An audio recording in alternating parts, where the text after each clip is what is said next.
Any unexpected event, chances of loss, probability of loss, uncertainty. Basically, your risk and uncertainty goes together. Anything which we don't expect. In Hindu mythology, we always say, "Shub follow." Okay? You don't assume but it is converse. What bad can happen? You think what are the adverse things can happen? Okay. And you prepare for that. If you are going for a long drive of 500 kilometers from here to Mumbai, if you are going on a car, then we should prepare for car. Okay. We have one good driver plus one substitute. We should have a step good. Petrol should be there, the car should be in condition, the sun will get it serviced, we should have some money. All these things are basically risk management.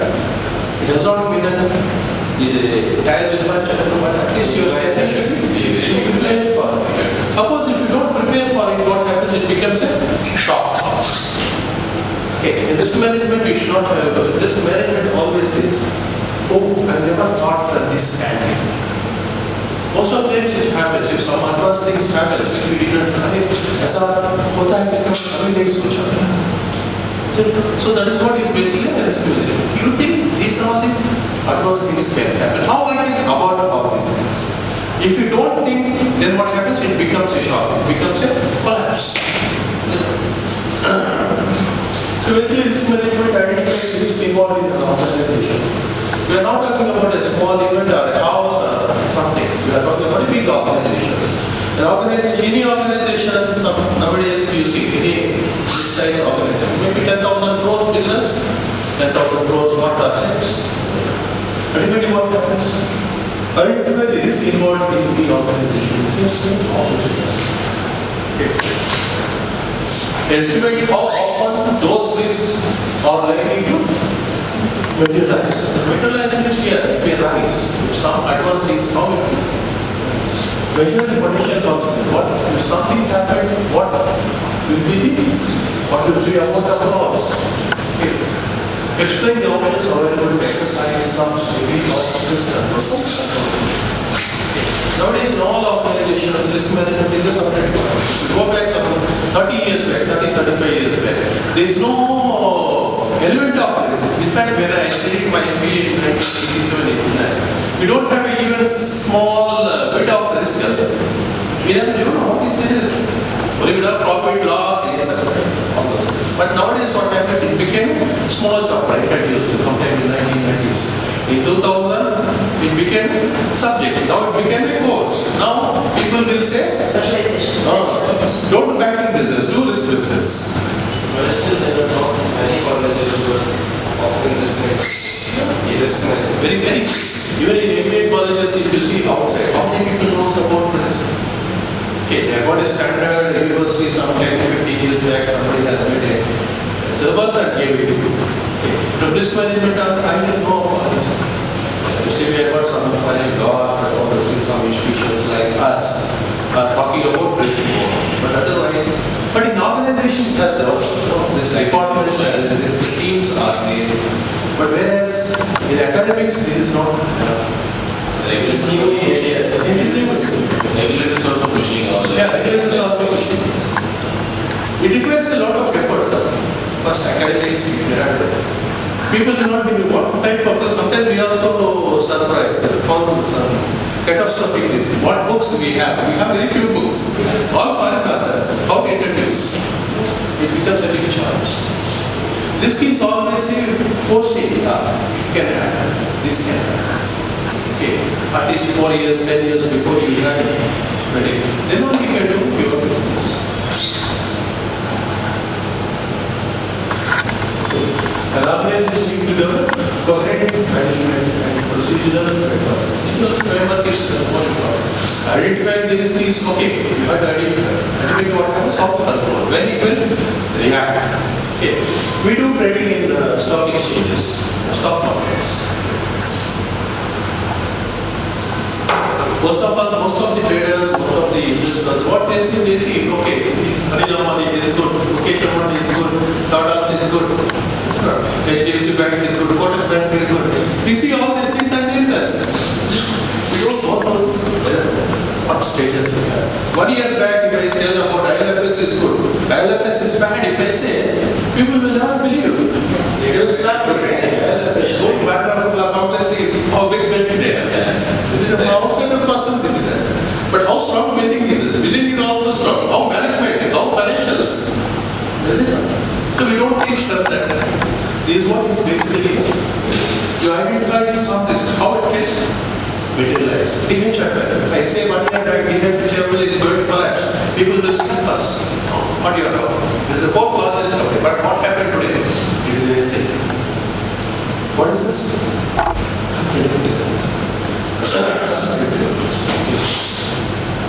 The framework must be organization-wide. If you are in the organization, it is organization-wide. An integral part of the organization and its culture. Okay. Risk should come as a culture. Nowadays, when we train people like your Kotak, Axis Bank, ICICI Bank, when they go, okay, so 2 subjects will be out of 10 subjects, 2 subjects will be taught in risk management. People will say, sir, these are the new joinees, what they know about this? Yes. It's not like that. As soon as you join an organization, what risk you are causing an organization, it may cause what risk you are causing, you should know. So that is what is basically, culture is more important. House also, if you are coming down, you are coming at about 7 o'clock, jumping out of the house, you are not switched off the gas, you are not switched off the gas, the burners. Is it not? You are not switched off the walls. It may cause some loss. Maybe a small or big. So culture is what others can have. This is what it means. Organization to allow both audit and continuous. So audit. Cost is basically you will be doing. In any organization, as soon as you start, some other auditors will come. Especially in banks, there will be 4 or 5 types of auditors. One is your internal audit, external audit, SOX audit, concurrent audit, head office audit, ordinary audit. Is it not? So behind the curtain, some systems audit also will be going on. A lot of audits will be audit. Okay, but audit is the final risk management. Is audit is risk management? Is equal to risk management? It's a part of risk management. Okay. Audit is basically, if you talk about audit, audit is basically post-mortem. What happened yesterday? And whether you have done properly or not. You have not done these operations properly. This client is, if it is a hospital, this patient is died because you have not done surgery properly. It's all post-mortem. But risk management is forward-looking. So that is what is basically audit. Whatever the audit you may say, they may give some suggestions, but ultimately what happens is all cost. But risk management is basically forward-looking. What can happen? Who will do costs? What changes? Nowadays, most of these organizations are basically global organizations. Okay. What I am doing, I am safe here. Okay. Sometime in 2001, we had this World Trade Center collapsed to the place. Is it? Hundreds of people died and all that happened more than some 2,000, how many kilometers? How many kilometers from here to USA? Approximately some 80,000 kilometers. But Bombay Stock Exchange index also fall immediately. And World Trade Center, immediately what happens? My economics or my things are not in my control. It is controlled by others. What thing? Something happened in India, it may cause some impact there also. But it's all basically US-China war. Yeah, US-China war. It's also causing some tremors here. But we are neither US nor China, we are all familiar with it, but still it comes. So basically what it is all basically, worldwide. We cannot restrict ourselves to only ourselves. There is a global risk, which is risk. Some policy changes in US or Russia or China will make some impact on us. These are the evaluation evolution of risk management, you know, go through it not much.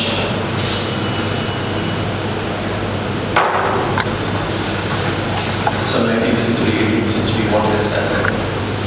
How risk used to be detected. Pascal is in fact the first one. The probability, you know.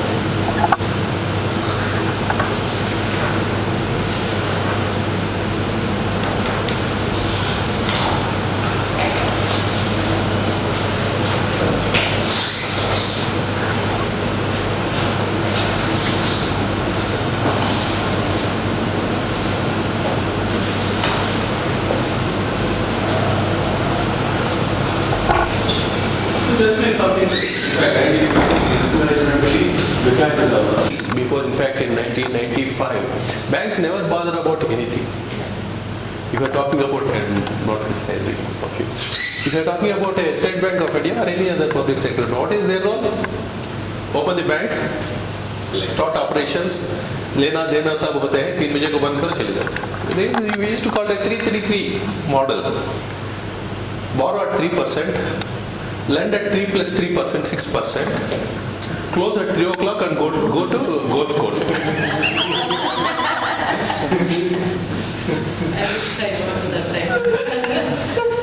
Is it not? This used to happen. If you call, they do not know what is risk.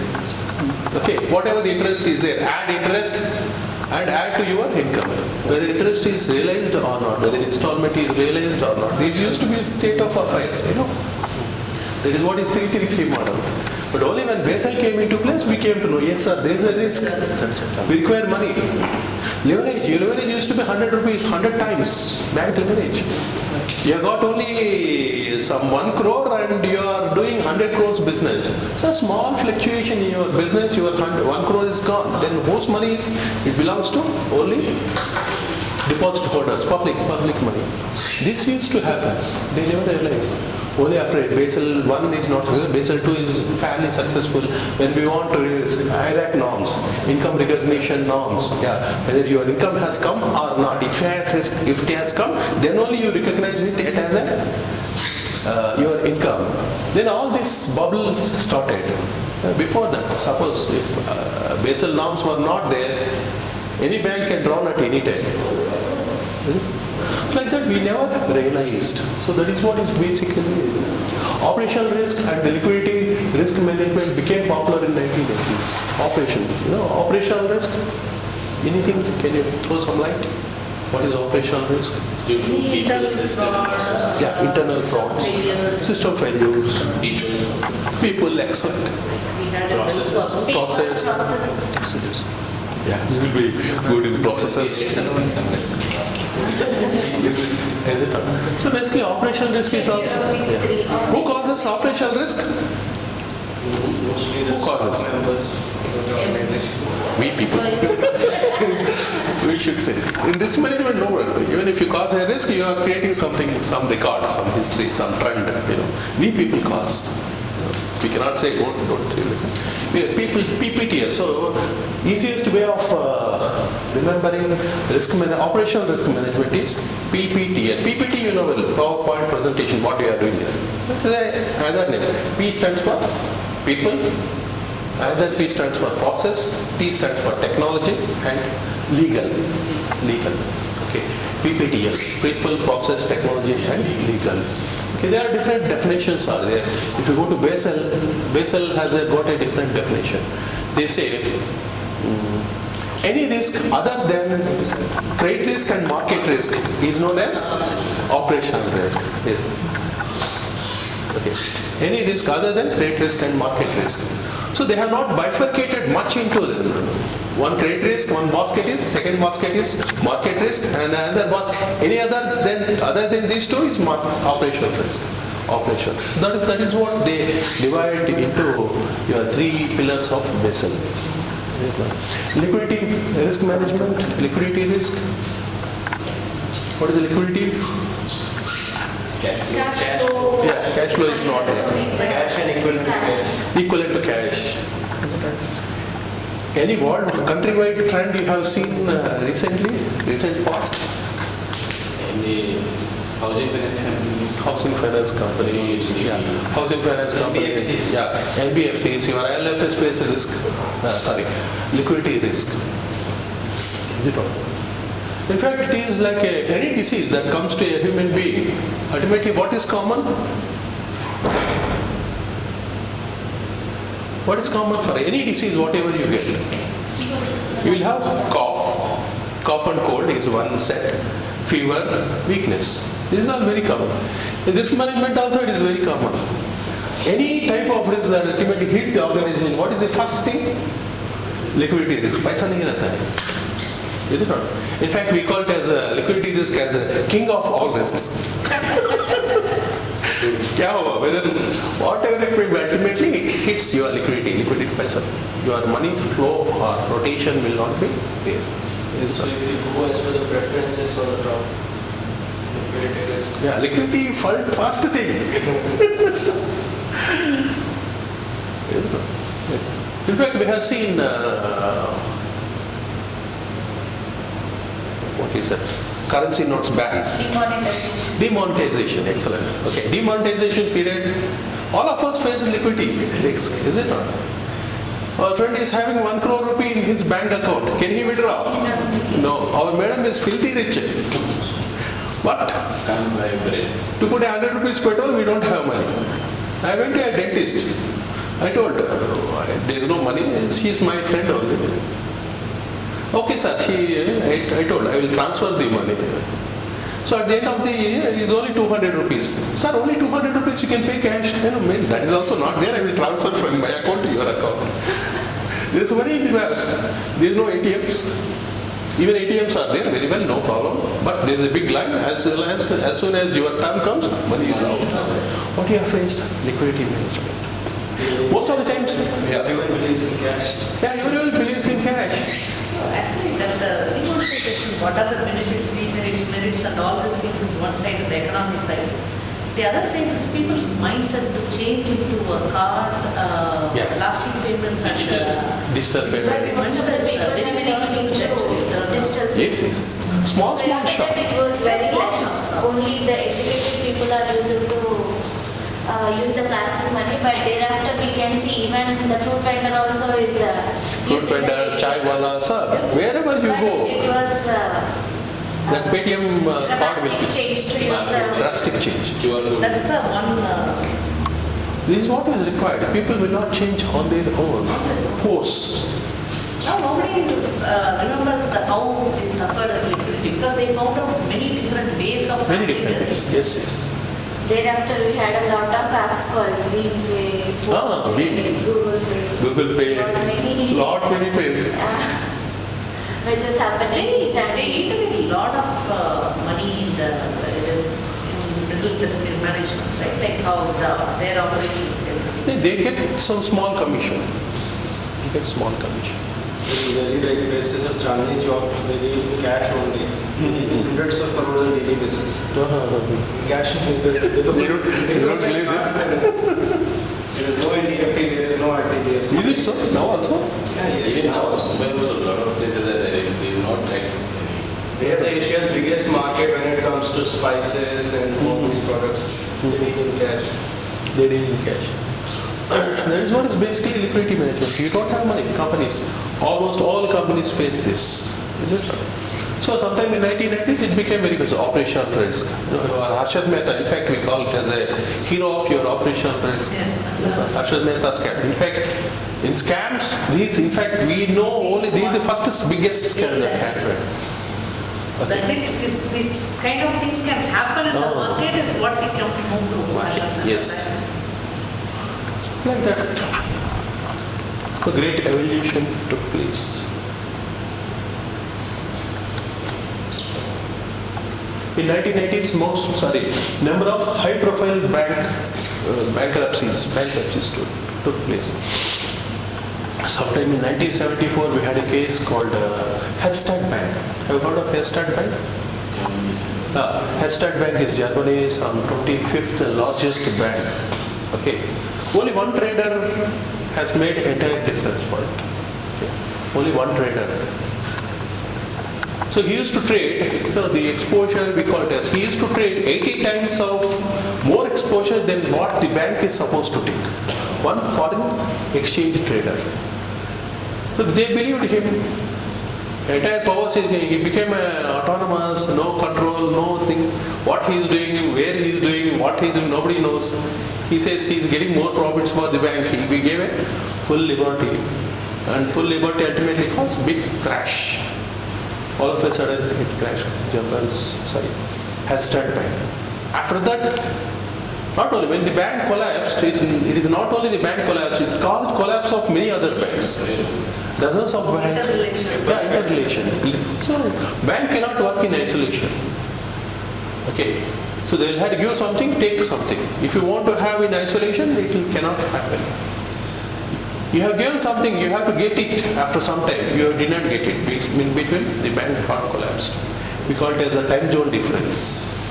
In fact, at least nowadays it is all faster systems. In those days, 1974, the time is used to pay. In your time zone, you pay the money. In our time zone, we pay you the money. There will be a lot of differences. So like that, the collapse took place. Bearing Bank is also collapsed. Lot of bank collapses took place.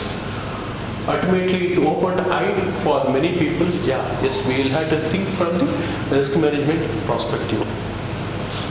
Okay, risk management. People are saying the same about Yes Bank. Yes, Bank. That is certain, sir. Maybe see your 3,000, 4,000 crores drained out in one. What is your portfolio? 30,000 crores, 30, 35,000 or 50,000 crores you take it. From 3,000 crores have gone in one account. Ultimately, what is people? What is my profits? Think. For next 3-4 years, I will not have any profits. Plus, there is also fight between the promoters. All this leads to a lot of. We never thought that S Bank will come down like anything. Yeah, they were not following the RBI norms regarding their share in the bank. They were not decreasing. RBI was telling them to decrease it less than 50% stake. Correct. Rana Kapoor was not doing it. Rana Kapoor was not doing. In fact, Kotak also reduced his stake. He used to have 40+%, now it is only 29%. It comes by slow and steady. Madam message came, what is the big deal, sir? Go to stock exchange and sell off the shares. It cannot happen.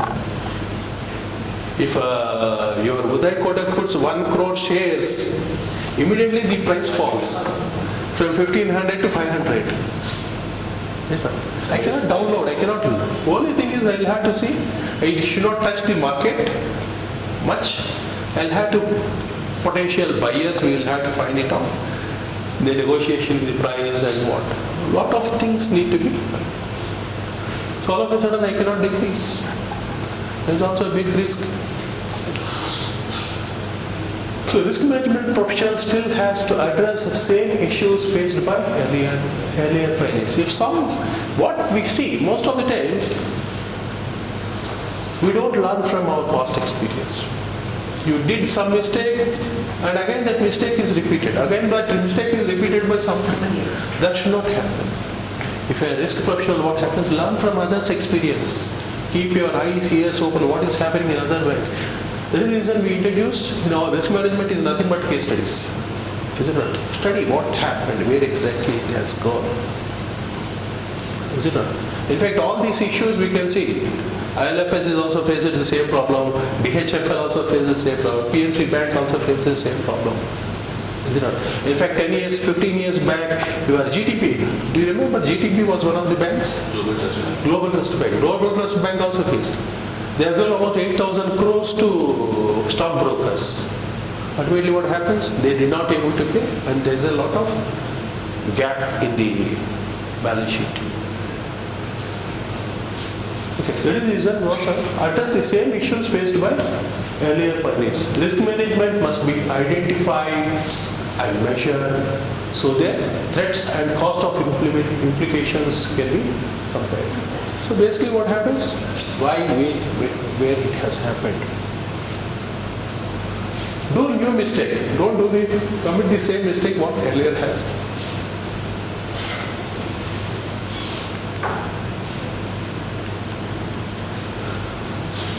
These are the again simple risk perception. Okay. People view risk in different ways. Is it not? Some people will never bother. Ultimately, if you bother more, it is more than more botheration. If you think, if you don't think, it is another story. But we are not like that. Not like an ordinary employees. You need not have. See, you have to control not only your table. You have to control entire organization. So you should be broad thinking. Is it right? So different people will view. What risk security guard will see? कुछ नहीं आया नहीं आया लिखो चाओ अंदर किसे मिलने का पास नहीं what is it? But a managing director it has got totally different. A faculty will have totally different risk. So different people will perceive the risk in different ways. Is it? So issues will therefore associate with risk perception is voluntariness. Yeah, you think. Nobody will say, think from this angle, think from that angle. You think what are the various things. Willingness to accept the risk. People have to accept, somebody has to accept the risk. So risk is dead, risk is, we don't like, nobody likes risk. Who like risk? Is it? So voluntariness is necessary from people. Is it?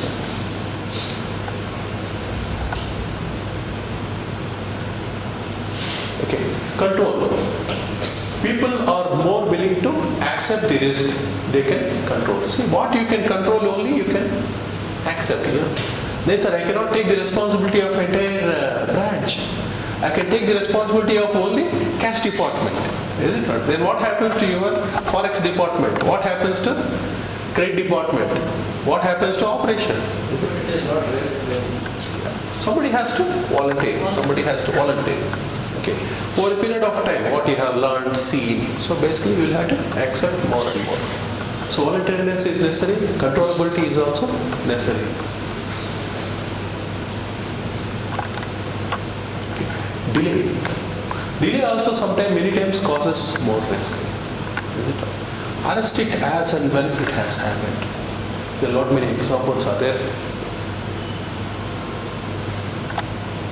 Okay. Man-made and natural. Some are man-made, some are natural. What are the frauds happens in the organization or misappropriations or process shortcuts is basically man-made. Sometimes some of the things are natural. You cannot avoid it. Cyclones. Okay. Cyclone comes, you cannot avoid it. Ultimately what happens? You restrict. You take some precautions so that what happens? The effect is less. In 1980s, if you see a cyclone hits from here to there, thousands of people will die, hundreds of crores of property loss. Nowadays, what happens? You know very well, very advanced. No, sir, you are Vizag. Is somebody from Vizag? Yeah. Vizag, in some 2-3 years back, they already predicted that the winds will blow at a speed of 250 kilometers per hour. Okay. Nobody believed it. Even in the morning it was good. They thought this weather department is wrong. In the afternoon they have seen what is the devastating effect. They predicted Odisha as well. Yeah, predicted Odisha. Yeah. So prediction, these are all basically a risk management. Your weather department is also a risk management department. They very well predict, yes, this can happen. Familiarity, perception of real risk can be diminished with time. Uncertainty causes us problem and new risk whose outcomes are unknown can cause the concern. If you do not know about the risk, it is like a snake in the room. If you do not know what happens, you will be bale dance karte denge. Ultimately, if you know, you have got precautions. If you are snake charmer, you like it. Is it not? Sir, I like it. No. We have seen one video that snake charmer took the snake and put it in his lungi and walking out. Okay, like that, you can enjoy. Whether you want to become an unknown person or known person or you can control it. Okay. You are ultimately a risk manager, so you should become a snake charmer. You should be able to control it. Yes. आता है आने दो, I will face it, I will take it, I will control it.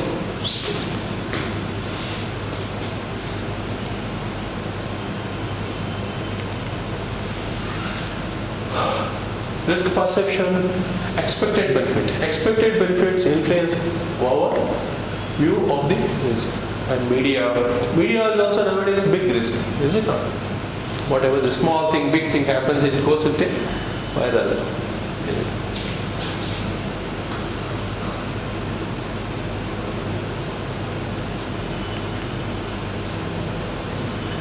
Some are dread and unknown risks.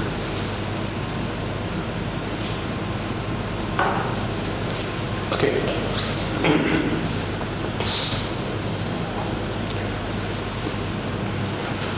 Dread risks are characterized by perceived lack of control, catastrophic potential, inequitable distribution of risk and benefits, and dreadful consequences. So basically what happens, you did not expected it.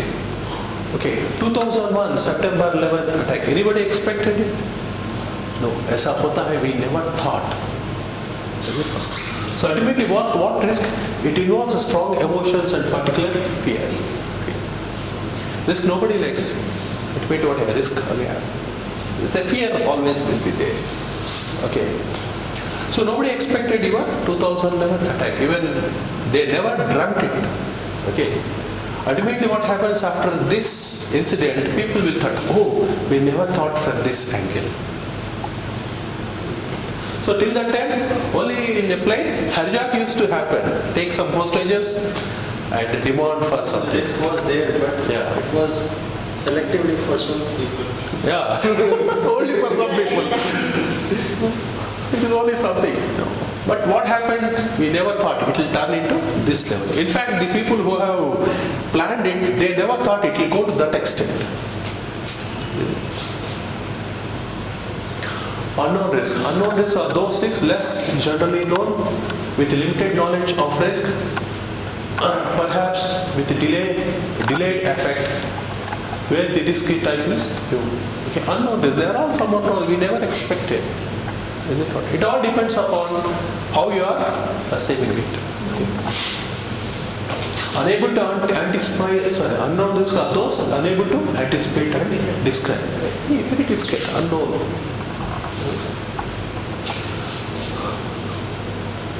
But most of the times, yeah. So what is the use of risk management? Is some use or useless? Okay. Before risk management planning, what used to happen? Your unknown risk is very, very, very high.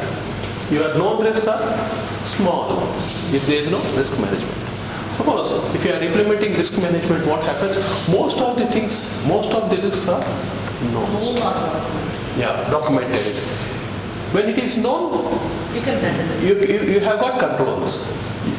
You have controls, you have got procedures, you have got processes, you have got how to reduce it. Is it? Unknown risk is basically a small one. Is it not a small one? So this is in fact is a heart of your entire risk management. Why your risk management is required? Yes, sir. If it is a risk management planning is there, so you know most of the risks you can predict it. Most of the losses you can control it. Even if a loss happens, you have got other alternatives where you can reduce it. Bhopal gas disaster, you might have sometime in 1984 it has happened. They know very well that there is some incident happened a month before the big incident happened. Some few workers are hurt and they have been hospitalized and all. They again money and hushed up. Same thing has happened after some time. What is ultimately happened? 10,000 people died. Almost 10 to 20,000 people are injured forever. Lot of loss. The company has to close. Yeah? Union carbide. In fact, it is one of the world's biggest chemical disaster that happened. What? Some precautions you have not taken.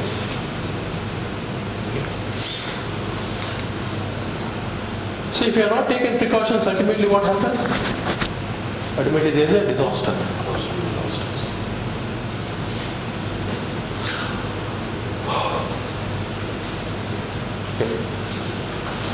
Risk perception influences not limited to the factors outlined above. Further, explore wide social issues and the effect of cultural differences between the communities across the globe. So basically different people will perceive the risk in different ways. Religious beliefs, lifestyles, economic concerns have taken into account, as well as different notions of justice and fairness. These are some of the models. What is first level, second level?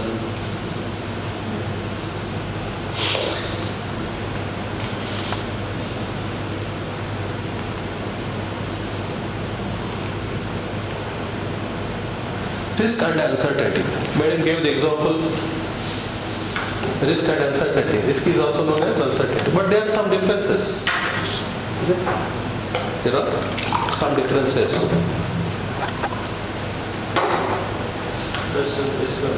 Risk is basically controllable. Uncertainty is basically uncontrollable. Nothing is. For risk, you have got risk management. For controlling uncertainties, nothing is there. Okay, risk is associated with uncertainty. Okay. Uncertainty has taken into account when attempted to manage and control in a particular environment. But sir, how can we differentiate between uncertainty and unknown risk? In fact, your unknown risk is a part of uncertainty. You are walking on the road, you never thought it is there. So they are interchangeable. Some snake came across you. Ultimately, what happened? You never thought. There is also uncertainty. Uncertainty. Uncertainty with some amount of uncertainty will always be there. Okay, some amount of uncertainty. Uncertainty is basically you will have to face it. Your risk is basically you have got some tools and techniques to control it. Okay. Risk is insurable. Some of the risks are insurable. But whereas uncertainty is uncertainty only.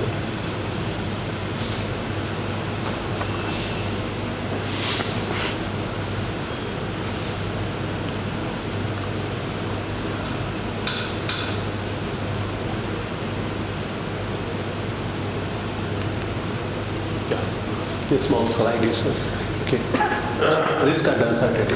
Probability of winning or losing something, what is known, something what is known as a risk. So probability, whether this side or that side. Uncertainty implies situations where the future events are not known. Not at all. What will be the effect? Cyclone comes. What will be the effect? To some extent we can predict, but it may be high also. Uncertainty is, it can be measured. It can be measured. Sorry, risk is measured, uncertainty cannot be measured. So we know when you are trading in a market, what could be my 1 day loss or 2 days loss or 1 week loss, what could be the magnitude. But if it is uncertainty, you cannot know. So 99%, the probability also always says, it will not say 100%. 99% this can happen. What happens to that 1%? Oh, that is uncertainty, you cannot. It is a daily higher than unknown risk. Yeah. So in a risk, you know the outcomes. Whereas in uncertainty, outcomes are not known. Risk is basically controllable. You have got measures, tools, techniques, procedures, processes. You have got separate team are there. But whereas in uncertainty, we do not know. Okay. Maximization, minimization, you can do it. Yeah, to some extent, cut down.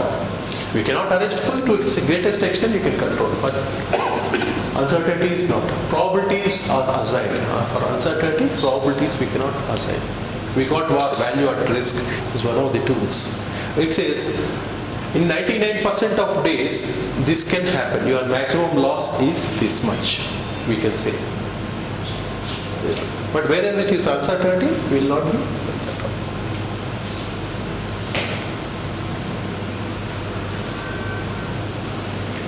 There is always a old saying, no risk, no gain. Is it not? If I take risk, shall I gain? High risk, high gain. Not always. Easy to say, but ultimately what happens, you should modify it. If I take risk, there is a possibility of getting more gain. but not with perfection. There is a possibility of gaining more.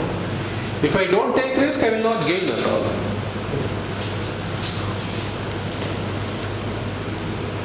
Okay. Uncertainty is inherent in every business, which cannot be avoided. This is not anywhere. Whether you take a bank business, or insurance business, or trading business, or manufacturing business, or logistics, everywhere some amount of risk is always there.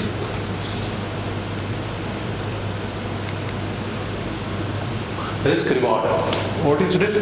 If you are taking more risk, there is a possibility of getting more rewards. If you sit for exam, there is a possibility that you will pass with good. You will pass with good marks. You may get gold medal also. But if you don't sit for exam, then what happens? You will always be a failure. But if I sit for exam, there is a possibility that I will become a gold medalist? No. There is a possibility. Is there? How much possibility? It all depends upon it. If I take risk, yes, I have got a chance. That is what is basically. Risk is integral to all opportunities and is much above the opportunity as it is able to be. Yeah, risk and reward.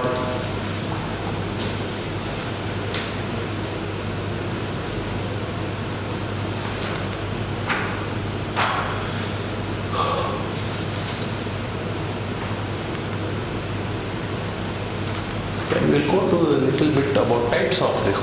Risk is one.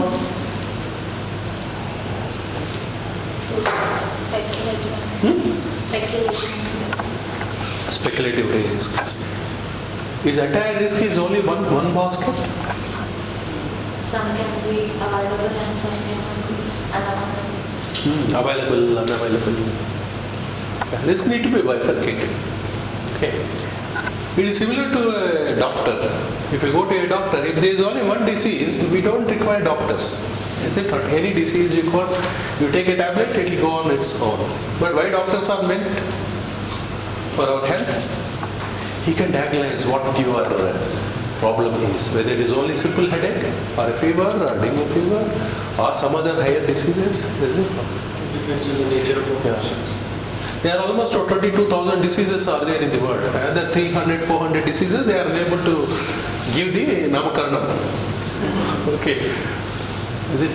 So doctor is required to diagnose. Why to diagnose? Why to particularly this disease? So that he can give treatment properly. Okay. So risk is also like a disease for organizations. Sir, can I become a disease free? No. You have to live with it. Is it? So basically we bifurcate risk into different types of risk. So that what happens? We know the pulse, we know what exactly it is, where it can be reduced or avoided. Is it? Speculative risk is there, one speculation. What is speculation? Basically it happened. Gambling kind of. Gambling type. If you go through some of the Kamala Hassan movies, it's a Kai Raja Kai. Three cards across the streets. Some wheel or some board, like wheel will be going on. All those things are basically, wheel will be rotating. You will have to bet on one particular thing. If that thing comes, when it stops, you will get 10 times or 100 times. If you lose small money. That's all speculation. I've read a book, Guy's Man, who was a great author. I don't remember the name of that author. Oh. So the person, he dies every day to decide what he has to do. It's very interesting. Very interesting. Those are all speculation. Stock market also, there are a lot more speculation will happen. Is speculation is bad? Is it dirty? It need to be banned? It is a type of game, that's all. Some people will drive at a speed of 180 kilometers per hour on a hill. Some people like me, I will drive at only 18 kilometers. He likes that, I like this. Different type of people are there. Speculation in stock market also it happens. There are many speculators out there. What they feel, the price will go up, they will purchase. They feel the pulse of the market well in advance. Okay. Those are all speculations. If speculators are bad? No. If you are talking about a stock market, speculators are good. Speculation should be there. If there is no speculation, what happens? Liquidity in the market will not be there.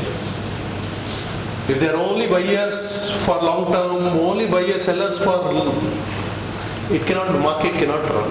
Speculation will always be there. Some amount of speculators also must. They create liquidity in the market, we say. Speculators create liquidity in the stock markets. This is also good. Okay. Basically, we bifurcate stock market traders into speculators, arbitrageurs. The next one, hedgers, long-term investors. Speculation. Speculative risk. Speculative means they only concentrate on profits. Yes, a small amount of profit, they got it, they get out of it. Intraday traders are all speculators. What happens in one day? What they will see something. Yeah, thoda kuch to hota hai sir.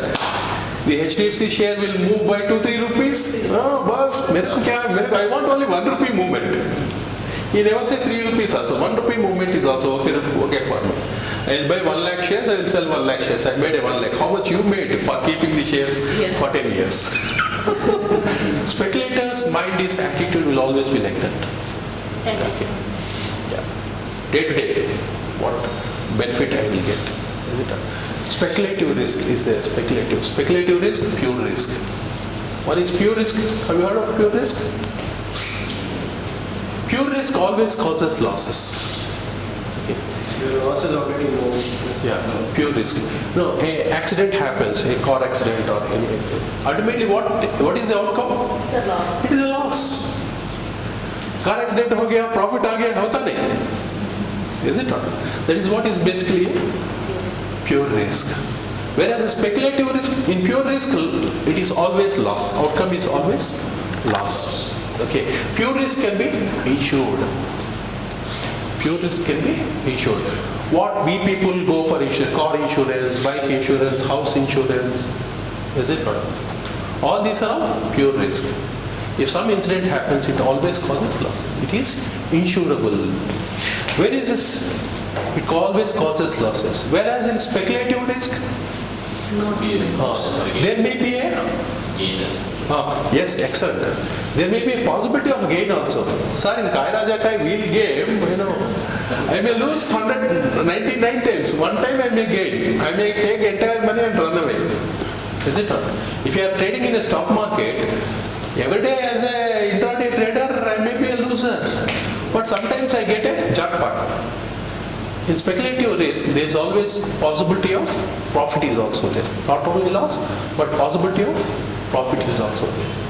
And hence, it cannot be insured. If you go to an insurance company, sir, I am doing trading morning to evening, 10 crores, insure my losses. No, they will not insure. Because it may cause some profit also. That is what is one definition, pure risk. Just go through it. I think the PPTs are already available with you. Same PPTs we have, I'm not very sure. There may be a small change, but I will also supply this. Because UL glasses, what happens, that is the standard. Book actually, the explanations and this one are very, very elaborate. I'll give this one also, 1 or 2. You can also take this. Yeah. Those are the standards. Book of exam as well. Yeah. So these are some of these we have added some of these. So that what happens for a better explanation in the class. I'll also share this with you. No problem. Strategic risk, what is strategy? Basically, the company forms the strategy for next 2 years or 3 years, a long term. Keeping in mind. So they have to take in mind the risk that implementing certain strategies. Yeah, strategies. Every company has to make some strategies. What it is ultimately? It is a game plan. Yeah. Game plan. Policy. Okay. So HDFC Bank, they want to, Kotak Bank, HDFC Bank, they want to open, sir, this year I will open another 500 branches. He knows, yes, my business has to grow. I'll take over what bank? Karur ING Vaishya Bank, they have taken. It is a strategy. If it is successful, it is good. If it is not successful, then it becomes a strategy. Isn't it? Sometimes we have opened some branch and the branch is not successful. There is no business. Can it happen? It can happen. We have launched, that is Chandrayaan Yeah. 2. Chandrayaan 2, it is gone. Ultimately what happens? It is not fully successful.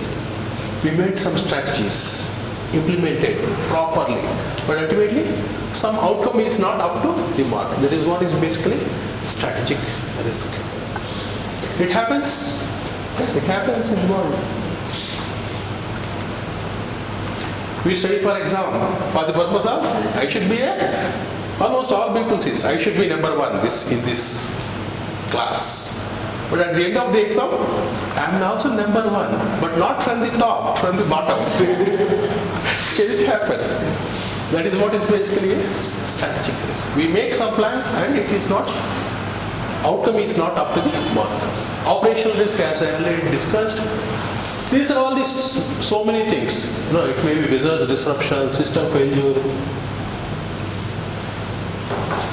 employees' practices, workplace safety, outsource, etc.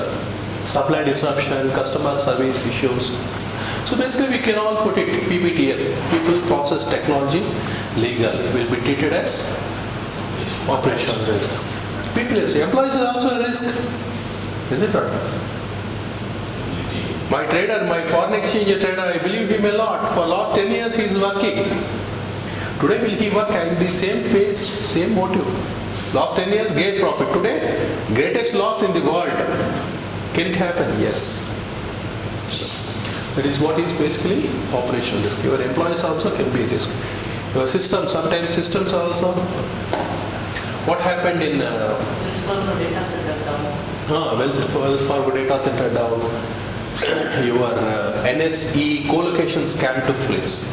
They have implemented the softwares for 6 years, it went well, but there is a bug in the software which somebody has, the promoter or manufacturer of that company was making best use of it. There's some indications. Yeah, some indication, parameters. First, we call it as first login preference he is getting. Out of 100 days, 92 days he used to get priority. That fellow has every year he made 125 crores. What happened? It is the people inside the organization. That is what is basically operational risk. Market risk. Fluctuations in market. Fluctuations in market. How do you define a small one small sentence? Anything that is traded in the market is market risk, creates market risk. It may be commodity, or it may be precious metals, it may be shares. Okay, our friend might have purchased Yes Bank shares. At what price? 380 rupees, sir. What is the price today? You check it out. It is 50 or 60, 70 rupees, sir. In fact, actually I bought it 185 when it was coming down. But I also bought it at 29 rupees. 39, average. Level of surrender. Throughout the happiness, is it not? Learning. Yeah. Cox and Kings, you know? It's all basically travel, tour and travel. It's a long company. Yeah. It used to be traded 100, 200 rupees. Now it is only 190 paisa. RHFL, Reliance, you know, the great Reliance Housing Finance Company. The share is used to be traded housing finance company. You know, as it is housing, we thought it will do well. Sir, housing mein kya jata hai? You have given loan, the collateral is there, everything is there. That is what is general thinking. But ultimately the share is traded at 4 rupees. Where is 100 rupees? Where is 4 rupees? There was a company making solar panels. Yeah, I know very well. Not solar. The name of that company. Suzlon India. There is also a famous company in our risk management. Yeah. When they bifurcation, split took place, it worked out, share price used to be 2,000 rupees. 1:5 split, average is 400 rupees is the share price. Okay. After that, now the share is traded at maybe 4 or 5 rupees. Now 2 rupees. 2 rupees. Where is 400? Where is 2 rupees? It is very difficult to. Huh? How much loss? 99.5% loss. What is this? Market. Anything that has value in the market is a market risk. Your gold will have some market risk? Why not? How? Obviously, market goes up, When market goes well, gold alone will take alone. Sometimes gold is traded at 40,000 per 10 grams. Sometimes 36,000. Is it not? In between some 2 years back, gold price came down to 24, 25. Then all our Mahila Mandal were before the, not only Mahila Mandal, all we people are before the jewelry shops. Lot of purchasing, 26 mein aa gaya gold. Is it not?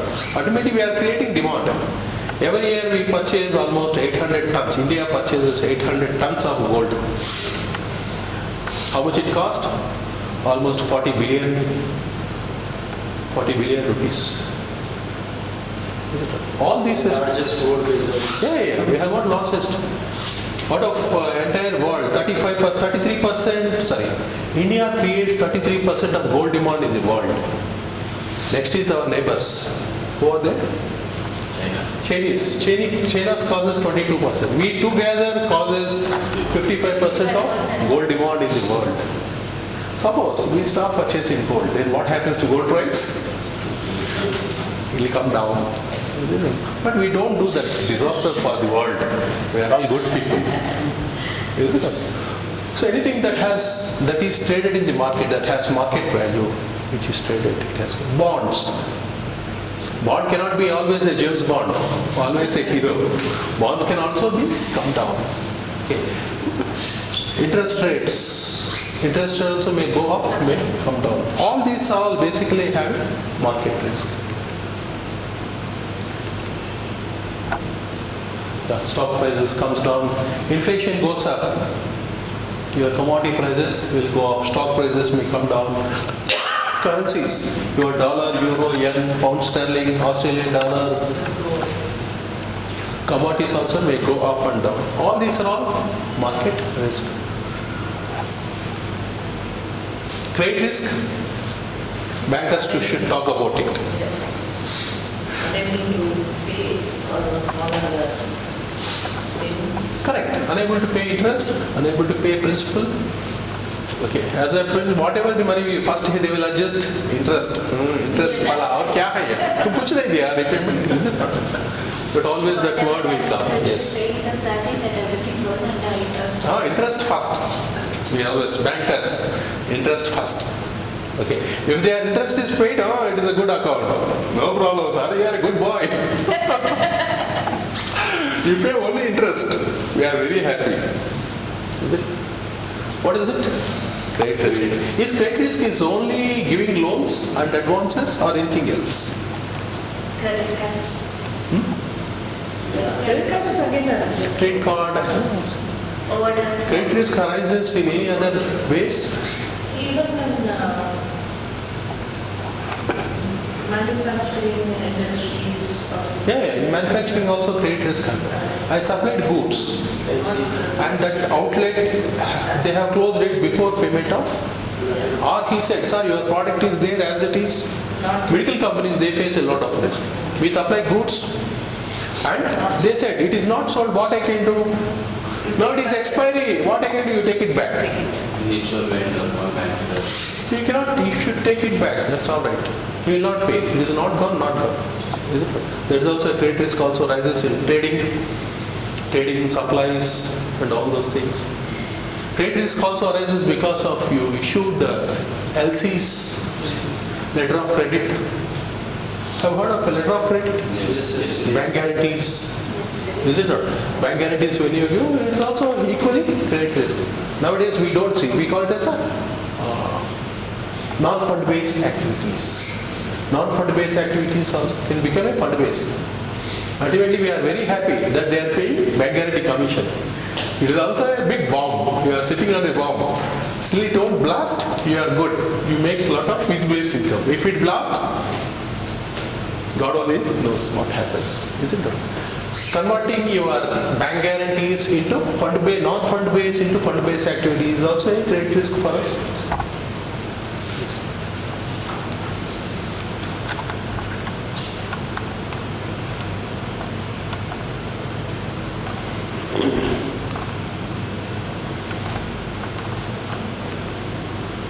Liquidity we already discussed. Yes. When there is no funds available for meeting day-to-day requirement, it is basically a liquidity risk. For banks, liquidity risk can happen.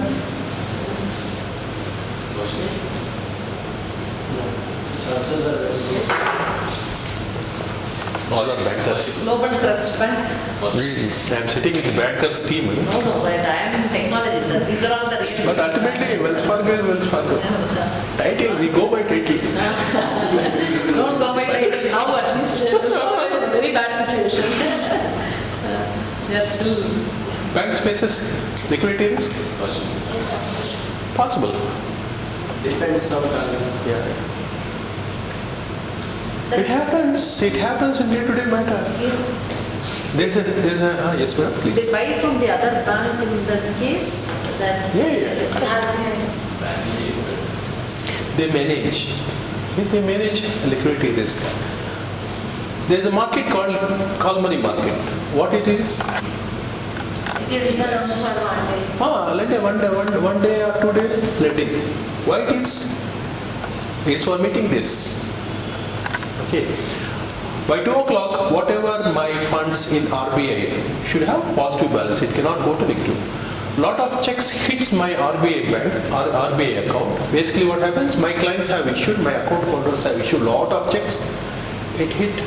At about 2 o'clock, I realized there is a shortage of 100 crores. What I do? I borrow from other banks. We call interbank call money market. I go to him, sir, kotak thoda paisa hai to de do. It happens every day. Oh, it happens every day. Keep our money. Will you give in the free of cost? Sir, le lo sir, mere paas hai, le lo. Certain interest will be. Some You interest. just money with other banks. Hey. And they transfer it to us. So banks faces regularly. Not all banks will be flush of funds. Sometimes on one day you may be having lot of funds. What you do? You lend it to others. So at that time it is not liquidity risk. You have got more liquidity, you are lending it. On some day it may come down. Is it? So the fluctuations in your funds flow or fund availability of funds basically creates some risk. Some banks, your PMC bank, all depositors came. Sir, mera paisa wapas de do. We don't have money. Good that at least RBI has put restriction, 10,000 rupees, 20,000 rupees. Otherwise it will go in one day. Will the bank will have money to pay? That's why no bank can do. No, yes bank became no bank. Our sir used to say, it is a no bank, long back he told. Okay. ICICI Bank in 2008 it has happened. People started withdrawing money from all ATMs. There is no money in ATMs. So some grapevine went out, some rumor went out. Okay, there is no money with the ICICI Bank. People started withdrawing their deposits. If anybody withdraws their deposit, believe that no bank can sustain. That's why Either it's it related to the is a SBI or Wells Fargo, any bank. Actually, during that time, like I was with Infosys, and Infosys employees have account with ICICI. So there was a huge demand, and with the Infosys campus ATMs, they cannot put the board no cash. No cash. So they will have to keep on filling the cash, but the people were withdrawing once the salary comes or something like that. So they sent a note through Infosys channel Okay. from the ICICI, there is no threat actually. I remember the two-page. Two-page write-up. Right, because it's a 250,000 accounts. Oh. And it is a 250,000 people are. It's a big chunk. It's a big chunk actually. So ultimately what happens, Reserve Bank instructed all banks to supply money to ICICI. Bank of Baroda gave hundreds of crores, wherever it is possible. Why they will have to do like that? A bank like ICICI falls down. If they want to withdraw, ICICI will not have bank. Like that, no bank will have money. But what happens? Reserve Bank supports. Yes, the condition is good, let us support. What happens? How much money you will withdraw? You will withdraw from this bank and you will put it in your house. After next day you will deposit in some other bank. So next day our friend says, the bank is giving money, let me keep the money. What is there? That is the reason bank will sustain. Business risk. Possibility that a company will have lower than anticipated profits. Experiences loss rather than taking a profit. It happens? Yes. Many times it happens. Well, market always predicts this. The expectation from Infosys is this much profit this year, this quarter. Okay. If that is not there, ultimately what happens? It is a risk. The daily pay comes down. Correct. Insurance risk. Insurance risk is also there, is it? You insure a lot. All insured will come back? Not all. Reputation. So this is the major one. Yeah, we live for it. Especially banks. Yeah, especially if you have a good reputation need to be maintained. Banks will die. If there is no reputation, it is Yes. gone. Is it right? So reputation. They make all possible efforts to keep up the reputation, whatever they have promised. So it is closely related with your brand management. Is it not? If I say you lost, if unable to pay, it is a bad reputation. Loss to reputation. Chanda Kosher issue. Is it right? The managing director will involve in family involved in some scam. We had a lot of confidence in Chennai project. The board had a lot of confidence in Chennai project. Yeah, board has got a lot of confidence. All things has happened like that, sir. Board has got a lot of confidence. In fact, if they have twice they have deferred. There is no such thing. We have got confidence. They have but ultimately what LIC representative said, no sir, you have to investigate. When investigation came out some details. And recently a fine has been imposed to him that Cruz has to pay whatever the amount which he got as a bonus from the company. Yeah. Bonus and whatever the increments she has to repay. She has to pay some crores. Same thing has happened in NSE co-location scam. NSE co-location. Okay. The managing director, chairman has to repay 25% of their salaries back to for 7 years period. They will have to repay to the exchange because of NSE co-location scam. But they also reappealed. Yeah, we will not pay. It is not our. Then DNO policy takes it. DNO will defend. That is officer liability insurance. Correct. The defense cost is paid by, and from that policy. And that is all. Reputation loss. It is a big loss. These are the some of the things. Okay. Regulatory risk, legal risk, regulatory risk. You go through the paper every day, every second day you find SAB has put penalty on so and so people, on so and so brokers, companies for not complying the rules, regulations. Legal risk, some legal issues. All those things will cause risk and consequences. Yeah. Cause, event, effect. There will be some cause, some event happened, that effect. Input, process, output. From your language. No? This is also important. I think there is a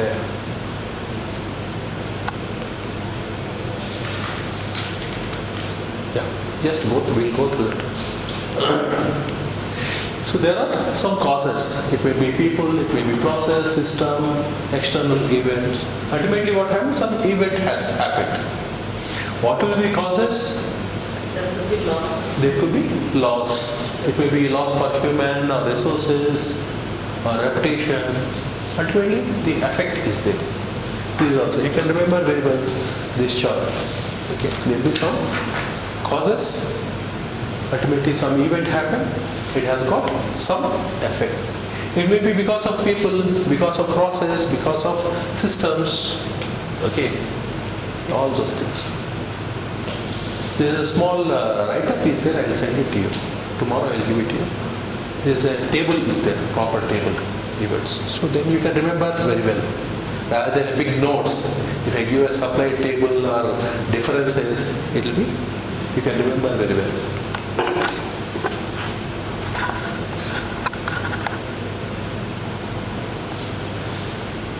And these are the operational risk or the financial risk. Financial risk includes all financial reporting, valuation, market, liquidity, credit.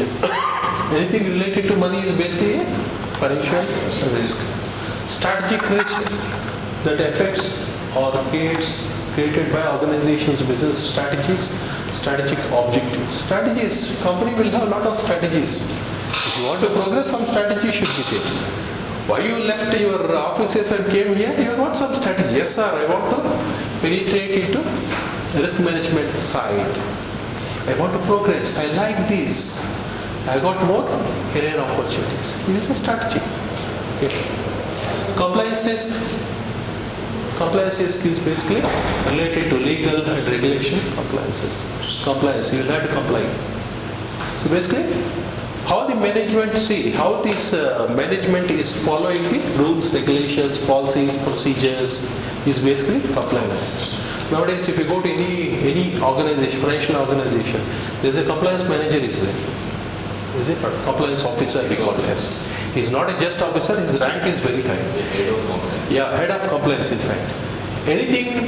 Any reports that need to go from organization to regulatory need to be signed by him. Is it not your managing director or CEO signs it, they will not accept it. Whether your compliance officer has signed it or not. He gives a certification. Yes sir, all these reports are proper. It is as per the regulations stipulated by regulatory. Is it not? In stockbroking it is required. In depository participants it is required. In banks, compliance officers are there. Is it not? Suppose if you do not comply properly, then what happens? It becomes a legal risk, penalties. These are some small repetitions there from different angle. Liquidity, reputation, legal. Legal is ultimate what it results. It results in fines, penalties, or all those things. Failure to comply with statutory and legal requirement.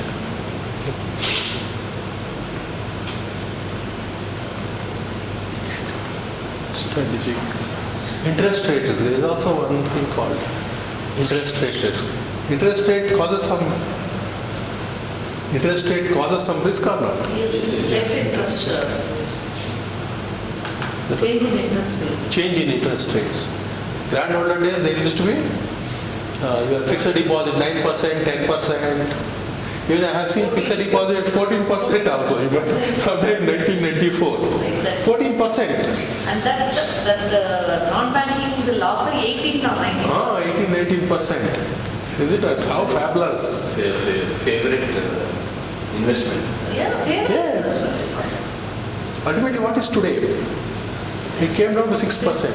Where is 14, 15? Where is 6%? Interest rate changes. Is it not? So basically, these are all interest rate changes. Okay.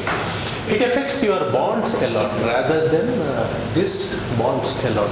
Okay. Suppose your bond is 9%. No bonds. Yeah. Bond is basically a debt instrument issued by the company. If they issue you some 9% bond, till the bond is matured, they will pay 99% only. Okay. You have purchased a 9% bond. In market, the interest has gone up. It's gone to 10%. Then nobody will look at your 9% bond. They will say, I will go and make fresh investments, I will get 10%.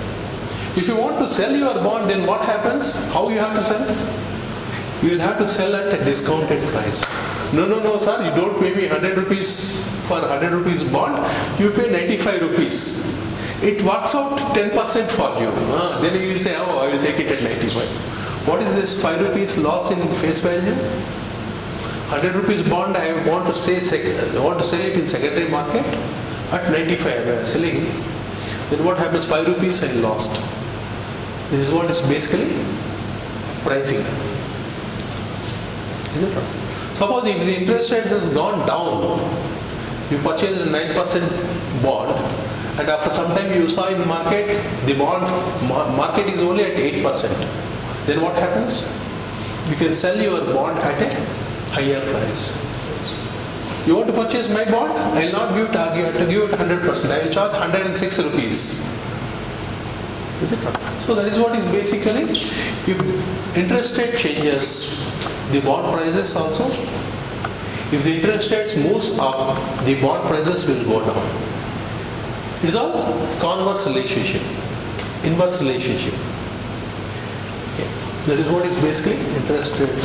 Where I am telling these are most interesting, and you can view all this in your organizations. Yeah, interpretation is most important.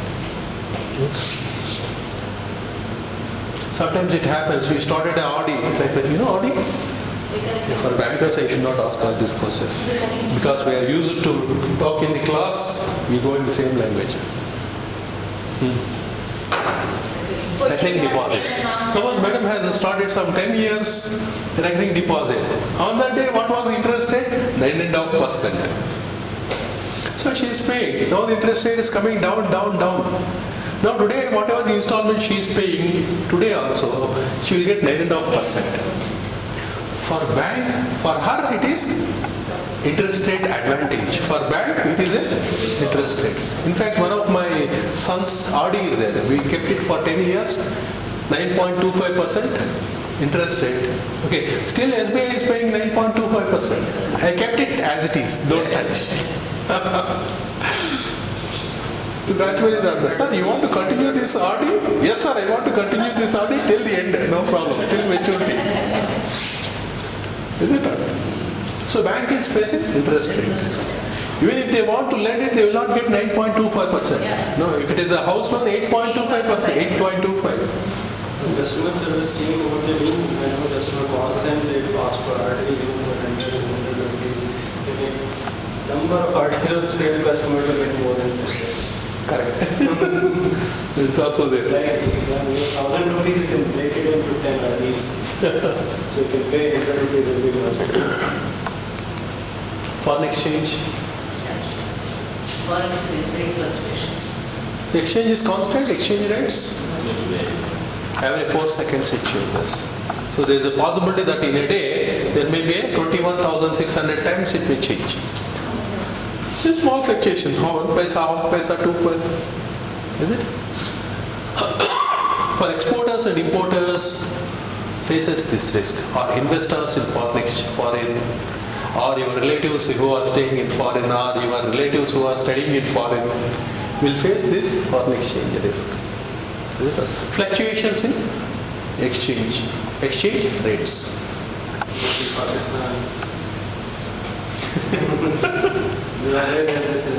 Correct. What is it? Sometime last year, dollar used to be 68, 69, 69 rupees, 66. Now it is 71. If suppose my son is in US, studying for US, ultimately what happens? I'll have to pay more money to send him that $100. Almost 70% more is that. Yes. Investments also will face. Foreigners who are already invested, they face risk. They have invested at some point at 68 rupees. Whenever they want to take their money, they'll have to pay 72 rupees, get it all. Exporters will dance. So Narayan Murthy will dance, Bale dance. But whereas importers, BPCL, HPCL, and our gold companies, they will face this risk. Then you tell us which is good situation, appreciation or depreciation. Both ways. Both are bad. If the dollar price goes up and goes down, some part of your industry is affected. What it should be ultimately, what is a good situation? Ideal situation? It cannot be stabilized as well. It cannot be stabilized. What is ideal situation? Should go up or go down? No problem. It should not be frequent up and down. Yeah, frequent up and down. If it is up and down, nothing is small, because it is the buyers and sellers. If it is moving in a small range, it is good for industry. In a small range. If it is 68 one day, 69, 70, 71, not good. If it is 68, 68.5, chata, small range. If it is moving in a small range, it is good for both exporters and importers. Small range. But small range, who will maintain? Without the intervention of army also cannot intervene nowadays, not much. Okay. They left it too, but if it is a huge fluctuations are there, they will either supply or buy yeah. But it is all ultimately you will have to see if the interest rates are high in the country over a period of time, your currency will depreciate definitely. That is what is foreign exchange risk. Price risk, market prices of assets. Price risk and your interest rate risk is the opposite side. It is inversely proportional. If you have got price risk disadvantage, price risk is there, you got interest rate advantage. If you got a price interest rate disadvantage, you will have price advantage. Yes. Cost of capital, especially I am talking from the bond angle, bonds. What is,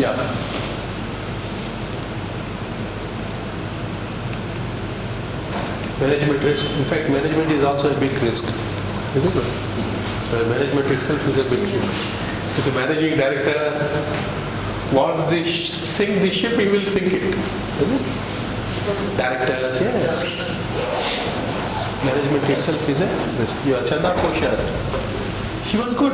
During her tenure, she did lot much work. But ultimately what happens? She created some, with the policies, procedures, if they are taking some decisions. If indecisive managing director, then what happens? Board is indecisive. Board is not dynamic. Then what happens? Your organization also will be stable or go down over a period of time. Yeah, Air India, we have got excellent examples. Air India is there, BSNL is there. BSNL did not have their 4G license, where other three competitors are already having 4G license. Your employees are risk. Okay. Just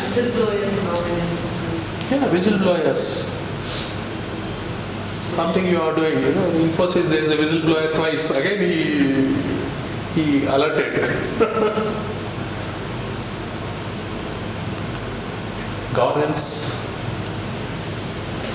Okay, ineffective, unethical of the company by its executives and managers, unethical practices. Some amount of things will always be happening, sir. Whatever the controls are there, so कुछ ना कुछ वो लोग कर देते हैं. Especially marketing people. Usually marketing people, not talking about age, not specified, they grow in the organization nicely because they have got targets, they meet the targets, they achieve the target, and they will. So always they look from that angle. If your marketing boss became the head of the institution, then what happens? He looks from that angle only. He'll have less compliance. कुछ ना कुछ करो यार. We want sales, we want profit. We should be number 1 or number 2. Country risk. We have country risk. Yes. In foreign exchange. Foreign exchange. Foreign exchange. Where you want your posting? Bangladesh, Pakistan, Sri Lanka, Maldives. Tell me, you choose your neighbors. Very simply, you want to go to Pakistan? Double the salary.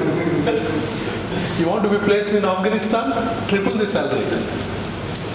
You don't like it. So country risk is basically when we are dealing in some other countries. You want to export to Pakistan?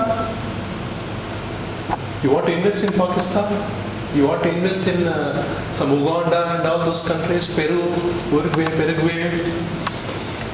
Countries where we are exporting, when you want to make investments, you face some amount of risk. It may be transaction risk, it may be your political risk, Okay, all those things will ultimately help. Business continuity risk is also important. Especially for all you people, most important is business continuity, because you are into day-to-day operations. You cannot afford to stop your transactions even for 5 minutes. Some of the other one should operate. Some of the other person should do. Yeah, some other operations attend, operate. You cannot stop your operations. They can have public sector banks. They have lunch or local lunch. Yeah, all of them go for lunch. Yeah, no. Net banking, all those things. When there may be 10 people waiting for the counter, they will go, it is time for 1 o'clock. This is what is activity, business continuity. It is in basically in a broader sense.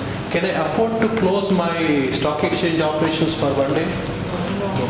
Basically, there are a lot many deals. Bank operations, never. Even there may be Research are in one place, right? Research are in one place, the other place Yeah, should be correct. able to, what is the continuity in the business, like, what are the time limits which operations can withstand in how much time? Like, if there is a system risk or system loss or it. We got in next road, we have next to Laboratory Hotel, there's a disaster backup site for Bombay Stock Exchange is there. Next to Laboratory. Okay, second building or BSc. You won't find, there's no board, nothing. Okay, it is a disaster back. As soon as it stops, your Bombay hub stops, immediately it will start. In a fraction of a second, nanosecond, it will start here, operations here. If that is not working immediately, it will plunge into action. Whatever the data available there, it is available here. Because this is basically non-seismic zone. Okay, they keep it here. We got UBS here, Union Bank of Switzerland. Back office is here. What do they call it? The BSc site, what do they call it? Disaster backup site. Disaster recovery plan. Disaster backup recovery site. Immediately it will start operation. Some 2-3 locations they will keep it. Because in Bombay Stock Exchange, I can suppose there is a slack, technical slack. Immediately I'll have parallel systems where it can start. But in spite of that, there are a couple of hinges that happened. Your mutual fund companies, I cannot stop operations. I will have to accept my transactions. Is it not? So Corby is acting as a third-party agent for 25 mutual funds. Okay. So they know, they have got the back of all operations takes place here only. So they cannot afford. I will have to redemption. My office is not working. I will redeem your payment tomorrow. No, people will not accept. Today and tomorrow there is a lot of difference in price. Okay, that is what is basically business. How to continue your business? Okay. Staff risk. Staff is also a biggest risk. It is a part of your operational risk. Technology plays a vital role. Technology risk. Whatever NSC co-location is basically a technology risk.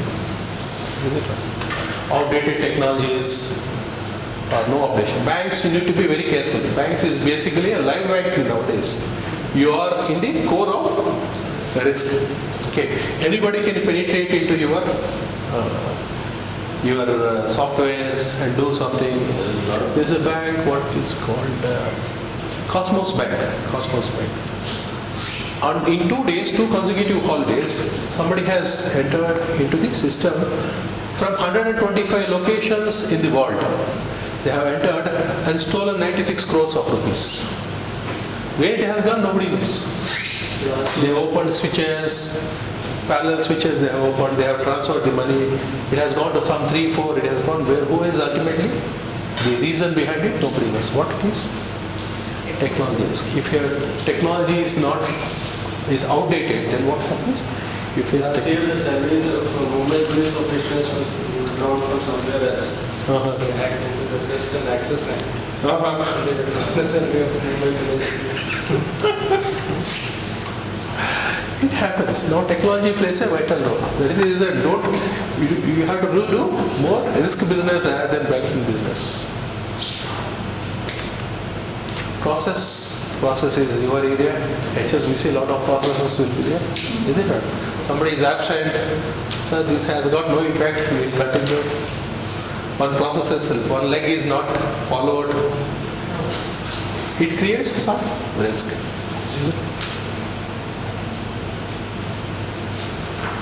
Shortcut in processes. All those Reducing things. the manpower. Huh? Reducing the manpower. Data risk, data security risk. Nowadays it is the biggest threat, isn't it? How to keep my data intact. It can be done through softwares, it can be done by people. Take a small, pen drive, take the data and sell it in the output. Can it happen? It can happen. Those are all the reasons. No one wants to outsource the business. Yeah, nobody wants to outsource. But what happens? That will be a costly affair. Yes. Now, what mutual fund businesses are doing in the country, in India and everywhere across the world, they do only two important activities. One is marketing their product. Second one is investment decisions. Almost all operations is given out. Almost all operations. That's all. What is it? If I want to do all these operations, I require more manpower, more resources is required. That's not the core of the... Core functions, I do it, remaining things you give it out. If we want to do it like someone, only one company is doing all activities. I require a lot of manpower, a lot of expertise is required. Shall we go for a break?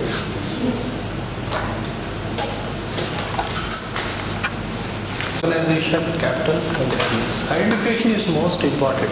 What is the risk? Risk and what type of risk? What are the causes? Okay. Assessment. What is the total hit it may take place? And controlling threats to means of organization. Basically, what happens? These definitions are kept in the form of a financial institution. If there is any threat to organizations, ultimately what happens? You require more capital. If you are making losses here, you will have to inject some more capital into the organization. These threats or risks could stem from wide varieties of sources. So how this risk comes? The risk comes in many ways, sir. Okay. It is like a ghost. The ghost can come from anywhere. You need not have to open the window and invite you. Even if you close the window, it will come. It will penetrate. So financial uncertainties, liabilities, legal liabilities, strategic management errors, accidents, natural disasters.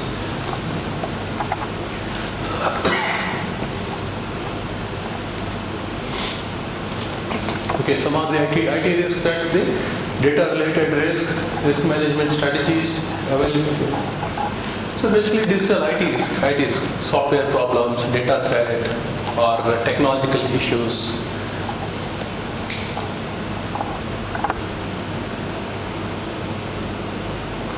So what are the benefits of risk management? Okay, if you are making a risk management, what is used for you?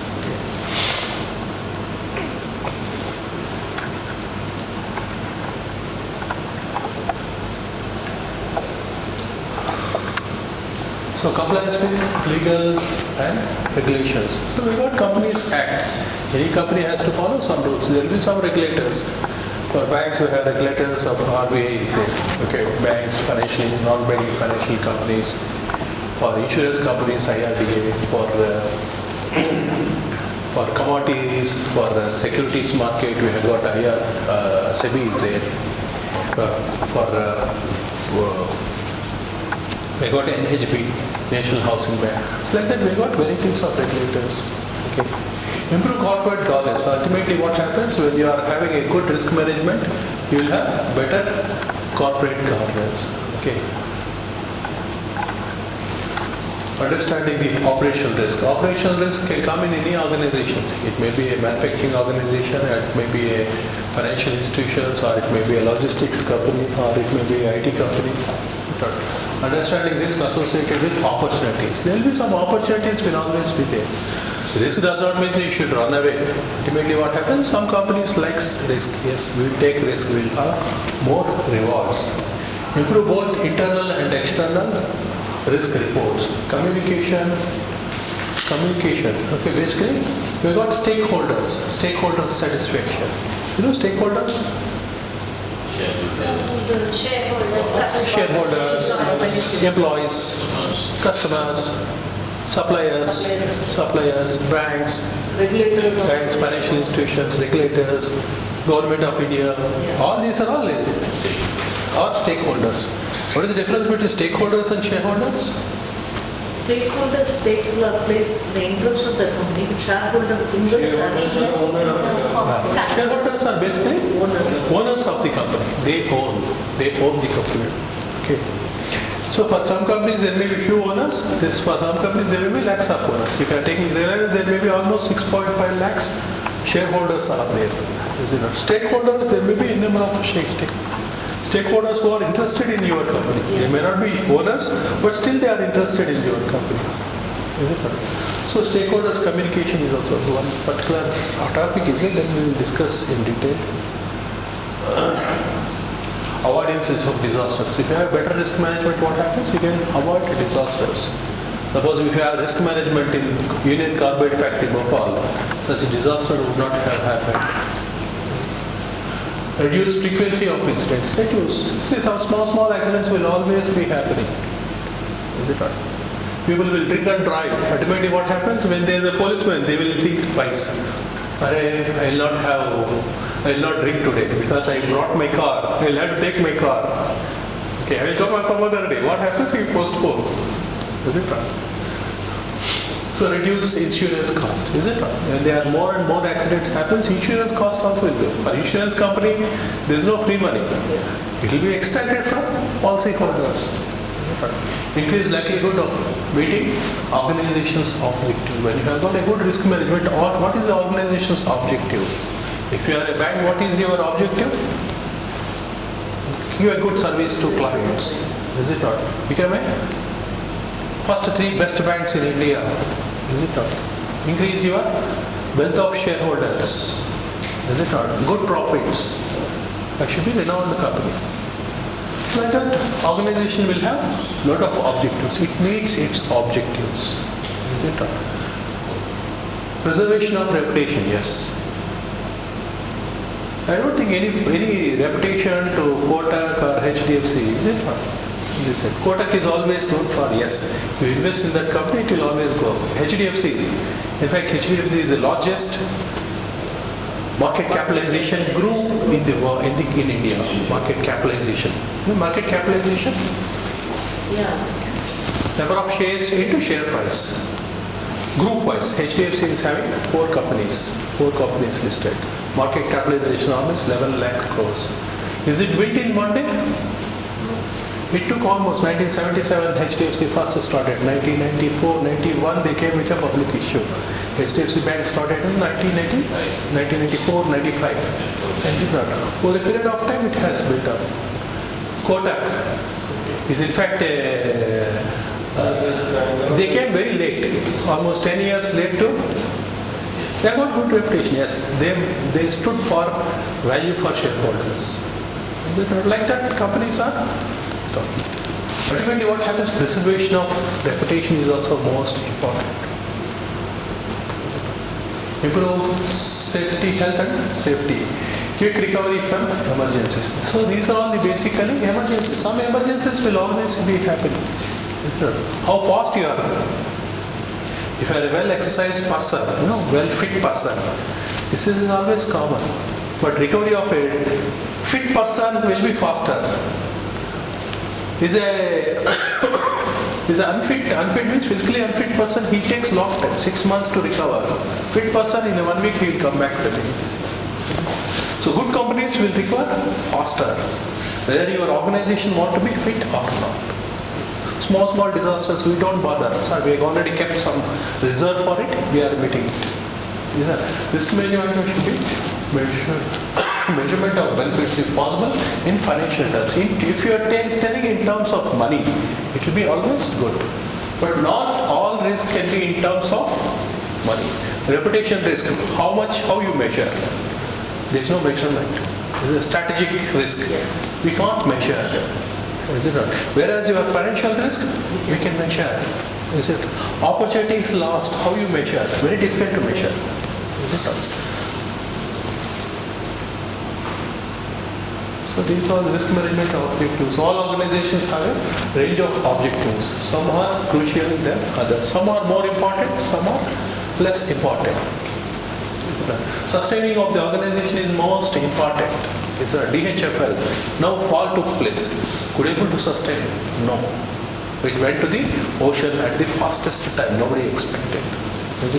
A stakeholder. Who is a stakeholder? Basically, an individual or group, organization can affect or affected by perceived itself to be affected by this. So basically what happens, he is interested in organization. Suppliers are interested in organization. Because what happens, supplier is not a monopoly supplier. Nowadays no monopoly business. Grand old days we used to have a telecommunication as a monopoly. Now it's all gone, monopoly gone. Other companies are doing much better than you. The new players are doing much better than old players. Is it at the banking also? New players are doing much better than old players. I know you as a monopoly. Huh? Somehow they have a monopoly. They have monopoly, yeah. Oligopoly, we can call it as oligopoly, few players. Is it not? New players are Reliance Jio has taken over a lot of market share. Is it not? So ultimately suppliers are interested. Sir, if I supply more and more, if your organization good, then only I will sell you my product. Yeah. Customers are interested in your company. Sir, come out with new products. We like you. We like HDFC Bank. We like Kotak Bank. We like HSBC. Is it not? Come out with new products. Customers are interested. Government is interested in your company. Why? If your business grows more and more, okay, they will achieve all their objectives. They need not. What? Employment. Yeah. India is giving a lot of employment because in not India, these companies are giving employment. Is it not? We are getting good tax because you are providing best services. Customers are enjoying, they pay fees, I get a tax. Is it not? Employees are interested in the organization. Employees. Yes, sir. If the organization grows multiple times, I may be elevated too. Maybe I will be a junior officer, I will become a manager. After 30 years, I will become a general manager of the organization. Is it not? So they are also stakeholders are interested in the organization because they will get more, their wealth will increase. Shareholders. Shareholders are more interested in, not in dividends. Dividend to 2 rupees, 4 rupees, कुछ नहीं होता है. Ultimately what happens? They are more interested in how wealth is increasing. Okay. Kotak Bank share used to be 700 rupees 4 years back. Now it is 1500. Is it only 1500? No, sir. In between they have given 1:1 bonus. Now my investment of 700 is equivalent to 3200. Shareholders are more interested. How much they have given a dividend? Maybe some 40-50 rupees. कुछ नहीं होता है. Wealth increase in wealth. So like that, all are interested in the organization. Okay, organizations are becoming more global oriented and increasing increasing look to outsourcing. So big organizations, they will not be alone. Okay, they will have to outsource. UBS is having their back office here in India. HSBC is having back office, entire Asia back office here.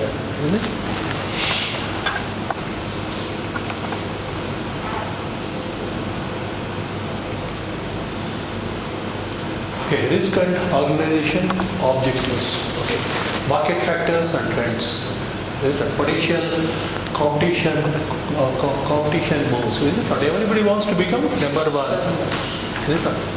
Grand or 1990s, nobody bothered about these private sector banks. They thought, ye kya hai, hum log, we are there in the business for 100 years. We cannot achieve. Can you achieve? Now they say, you can achieve, I cannot achieve. I want to. That's what ESB says, isn't it? Potential competition, competing moves. Possible technology changes. Technology changed a lot. Perhaps whatever, if the private banks are not introduced, we might not have seen this much growth in public sector banks, entire banking sector. Because public sector is against this computerization. When private sectors came with a good technologies, they will have no choice but to change. Developing the needs of the customers they serve. Over a period of time, lot of development of customers' needs. Then we used to go to bank. When you have gone to lost, I know, you don't have to ask a banker. When you have got lost to your bank. Maybe we need the card of payments. If 1 year back, 2 years, sometimes we don't go also. My bank is coming to, what is happening? My bank is coming to my house, my table, wherever I am. Customer needs have gone up. Okay. Risk from stakeholders. So there is also a risk from stakeholders. There is also a risk from stakeholders. Ultimately what happens? They create a risk. A customer can create a risk. Shareholders can create a risk. If your bank is doing, if your organization is doing well, I'll keep my money with you. If you are not doing well, what happens? I'll remove and invest in some other shares. If many people are selling and over a period of time, what happens? It becomes yes bank. Yes bank will become a no bank. When it is going up and up, yes, yes, yes. When it is going down, down, down, no, no, no, no. That is the reason. 400 rupees price came down to 29 rupees also. Our friend has got, he picked it up at no bank and now it became a yes bank. So this is what is expectation from stakeholders, employees, shareholders. Employees, if your organization is doing very well, employees will stick to you. What happened to BSNL? What has happened to MTNL? 20 years back, this company is a reputation. Yeah, I'm working for BSNL. There is only one company across the country who provides telecommunications. Now if you are a BSNL employee will say, have you applied for VRS or not? Is it not? So 77,000 people have applied for VRS out of 1.5 lakhs, 1.6 lakhs. More than 50% is gone out. What it says, if the organization is good, interesting, providing good services, they will stick to you. Suppliers, if you are paying repair, if your reputation is good, no problem, sir. Don't give money. Next month I will take it, no problem. I'll give 1 more month extra credit period. Suppose if your company is down, then what happens? Sir, abhi chahiye paisa. I want a check. Is it not? Otherwise I will not supply. So that is what he said. Basically, a threat from a suppliers. Customers. Ultimately, if your company is providing excellent service, then what happens? They will stick to you.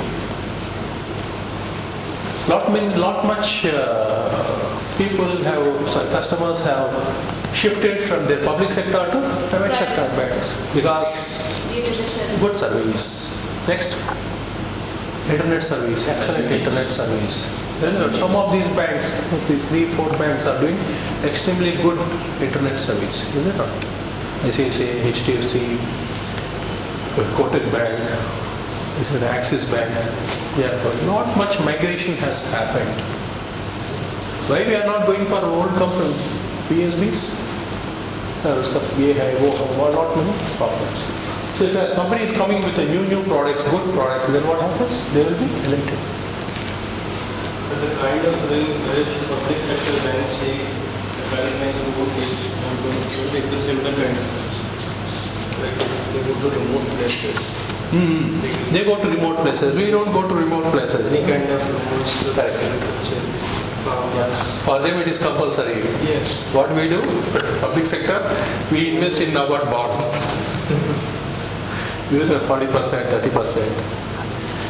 Same with BSNL. Correct. Their services everywhere in the country. Distributors, if effective wholesale customers, distributors. If a company is doing well, they will be with you. If a company is not doing well, then what happens? Sir, we have taken some other company membership, distributorship also. Then you will have to, this fellow will go. Very good. So basically it creates, it's a threat. It is a opportunities as well as threats. Okay. Regulators, advanced regulator comments will be invariably damaging, adverse regulator. In the banking language, you have got that, what is it? One action is there, PMC. PMC is there, okay, not PMC. So if the bank is not doing well, then what happens? They will impose some restrictions. Is it all? HSBC also undergone deferred prosecution, accusation. If the bank is doing well, no problem. If the bank is not doing well, then what happens? They'll moratorium, they will impose. They'll charge like anything. In crores, correct. Huge amount of penalties, adverse comments. Through regulators. In fact, banking sector to some extent is doing well because of regulators. Strict regulators. But how much they can regulate? They cannot be your permanent auditors. Okay. They will come for 2-3 days and they will go away. When people say after regulators audit, they are unable to come back. Can they find out all the things? No, it is not possible. चोर तो कहीं चोर छुपा ही रहेगा. Is it not? In PMC Bank, they already advised a long back preventive correction action. Okay, preventive correction actions they will impose. Ultimately, what happens? You will have to change. If you can't change, that's all right. It will become a global trust bank fate. For global trust bank also, they have given ample time. Either you go for a merger, there will be options, all those. Sir, your wealth is going down, net worth has gone down. Okay, you increase your capital. Can you increase? You can't increase. Can you go for a merger? You can't go for a merger. Then what happens? We will have to take a merger point and close your title. That is what is happening. For Global Trust Bank, they have given ample time, almost 2.5 years. Still it is sinking. Small state banks like in Maharashtra and other cooperative banks, they are occupied with people who have political inclination. Correct. The one who are sitting there. So however, PMC is same problem, no? Yes. Some of their heads are there in the team, in the board. They are driving their own companies. Banks are not supposed to give any loan to the board of directors, their companies, their relative companies. But in all these cases, that is what is happening. One fellow will eat away some 100 crores, 1,000 crores. Invested in a private bank.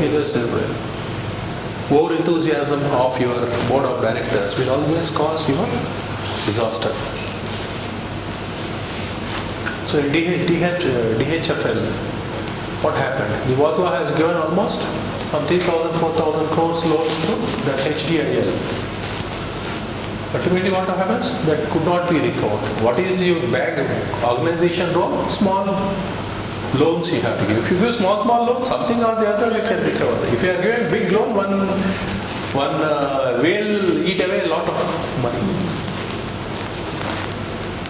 So this is important. The role of your stakeholders. What stakeholders will create risk in the organization.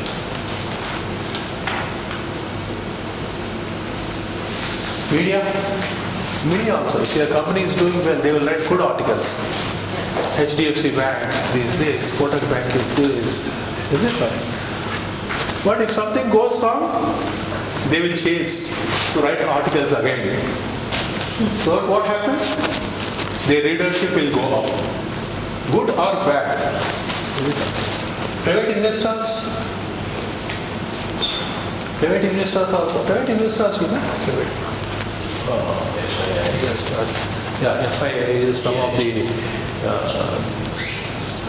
these small people. Yeah, they invest in large. In fact, the disaster of that Cave Coffee Day. Yeah. Cafe Coffee Day. Okay, the private investors has demanded, you should go for buyback of shares. The company do not have money. They expect a lot of return from the shares. That is not happened. In fact, it went down. They have influenced. You will have to purchase. Come with it. Where the company is having, they don't have money. The company has invested in varieties of ventures. Ultimately, what happens? Nothing has fetched much. So they may cause more strain on the management. Banking industry. Banks are threat for organization or not? When you are good, they will chase you. Sir, take loan, take car loan, vehicle loan, whatnot, bar loan, every loan. Message comes here. 25 lakhs. But if your organization, 25 lakhs, personal loan, They provide umbrella when there is no rain. they provide excellently. Nicely said, sir. They provide umbrella when there is no rain. Sir, ye le lo. Is it? Ultimately, when the organization dips, what happens? They will take you to NCLT. All creditors will go stand in row. NCLT will download. Is it? How Ruchi Soya has been sold. Lot of banks have given the loan. Ultimately, now it is in NCLT. How your Bhushan Steels has been sold. Bhushan Steels. When banks are giving, you are enjoying funds. What is your responsibility? Repay at the earliest. Keep your debt burden as low as possible. But our promoters are not like that, no. Like that, as if it is a free money, they will take a lot of loans. They will construct buildings, they will diversify all those things. Nothing will come back. Bank will eat away. Quoted shareholders, as we have discussed. Fastest reaction comes from quoted shareholders. Is it not? When S Bank is doing well, when they say yes, they also said yes. 400 rupees price. When it became a no, it is 29 rupees price. Is it not? Reaction will quoted shareholders, for equity shareholders is much faster. And as soon as the reaction comes, the market will have impact. The company may be doing well, but ultimately if the shares are at a lower price, then what happens? Company's reputation will not reflect. Business partners are also like that. The company is doing well, they will be with you. If they not, sir, I will keep my partnership. The environment, the public and statutory interest in the quality of the environment. The organization violating environment legislations against heavy penalties and fines. Is it not? Suppose if any violation takes place, pollution control, this control, that control, all those things. Okay. Like that, these are the threats from stakeholders. Protection against damage or loss. What protection you will have? Safety of people is important in the workplace. Safety of assets is also important. Revenue and cash flows. How much flow? Many times I feel rather than this organization, the Marwadi or small businessman, what the business he is doing better. He knows. Jitna ja rahe, jitna aa rahe. But big organizations, nobody knows. Legal obligations. Okay, what are the legal obligations you are going to face? Okay. Delivery of promised goods and services. These are all basically how you protect your organization. Then off-balance sheet assets. What are off-balance sheet assets? Balance sheet, off-balance sheet. Not all the things can be placed in balance sheet. Patents and all Yeah, patents, your assets, your liabilities, all those things. Some of the things we don't put it in balance sheet. Okay. Reputation, conflict of confidence of the organization, intellectual assets. I got excellent players, excellent workmanship is there with our employees. Can I put it? I can't put it. Especially for IT companies, you have got excellent programmers, I cannot put it in organization, but I always feel at the backside of my heart, they are my assets. But in balance sheet, it will not be reflected. Loyal employees. What is the meaning of loyal employees? I may say, my employees are 10,000 employees are there. I cannot put loyalty in my balance sheet, how much loyal they are. These are some of the things you can just go through it.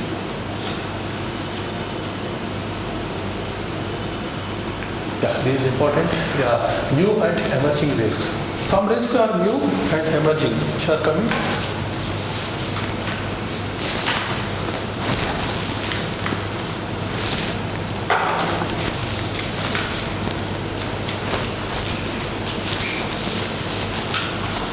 So far we have discussed types of risk, is it not? Credit risk, market risk, interest rate risk, reputation risk. Some are emerging risks. We never thought what is it? Global risk and political risk. I may be good, my employees are good, my organization is good, my country is good, my bank, my government is good. But something happening in neighboring countries will affect it. Can it happen? Nowadays, no country will progress in isolation. Sir, I will not export anything, I will not import anything, I will be on my own. I am surplus of everything. Can I do? No. So you will have to give something, you will have to take something. So when you are giving something, when you are taking something, there may be a risk of other person will come to you. It is like a virus. So sometime in 1992, Iraq occupied your Kuwait. What is the problem? It's far, far away from you. Why? What you have to do? No. Here, the vegetable oil prices also gone up in India. Shoot it up. 20, 30, 40 rupees more. So they don't produce, Iraq don't produce vegetable oils. Kuwait will not produce. It is far away from me. What is the effect? It has affected. I'm not talking about crude oil price. Crude oil definitely has increased. There was a war for almost how much?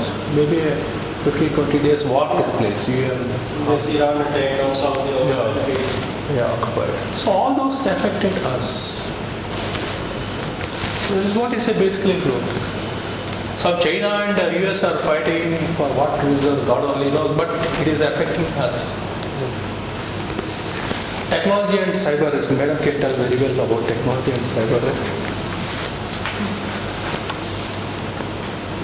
So these are basically global and political risk. So basically we can bifurcate part. If I say global, it goes above your globe. Okay. Let us land a little bit. What is it? Global economic risk, global environmental risk, global social risk, and global technology risk, global social risk. So, like that we bifurcate. Political risk. Political risk is basically political activities by governments. Malaysia and India governments. Yeah, he said we will not import. We have got lot many alternatives. Do whatever you want. Now what happens? It is problem for them. Is it not? So like that, the decisions by some policy. Okay, Russia is taking some policy matters will affect us. What you require? You require understanding. So basically, if you want to talk from this angle, you require a proper understanding of world economics. Yeah, what is doing, how much it will affect us.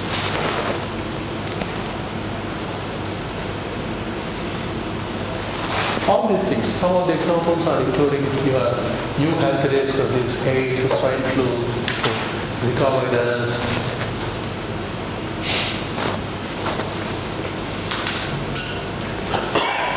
Technology risks like that, cyber crimes, identify theft and drone activities. Somewhere, sometimes some attack took place recently, in Saudi Arabia, oil refinery, some drone attacks. Is it like a drone attacks? Drone attacks, basically, it is a drone attack. Drone is that what we see in marriages, that video will be flying. Okay. So So that is a drone is basically that type. It is a bigger, that attack took place. But an Indian oil price, international oil prices went up. Okay. It is not one place it's something is happening and other entire market it affected.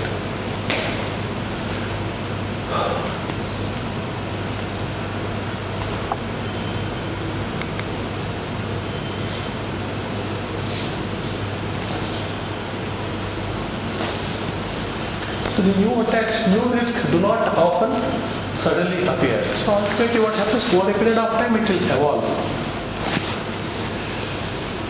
Some of the major protection includes building up nuclear facilities, designing and commissioning new hospital complex, new pharmaceutical products. I think we are going in detail what we have here. What is a global economic risk? Is it fluctuations?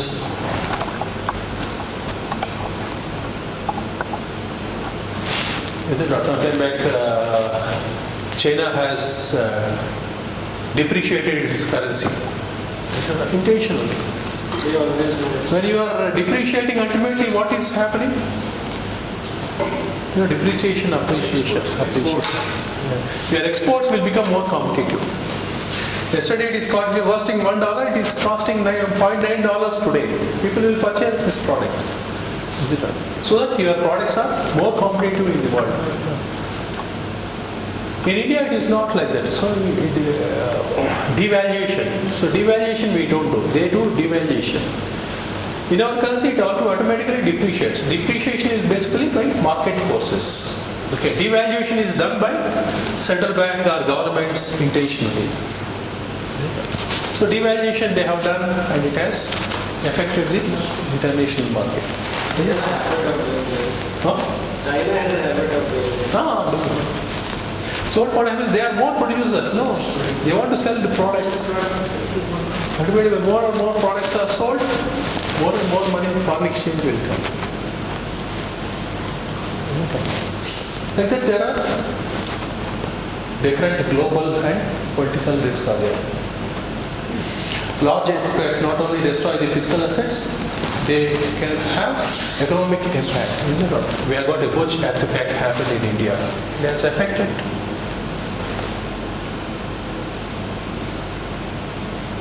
global social risk, okay, people and areas across the border, global technology risk, okay, data frauds, data loss on a global scale. It can happen. Even your Facebook also sometimes faced a big problem. Is it a lot of penalties they are supposed to pay because of data has been stolen. The personal data it has come in, it is available for public.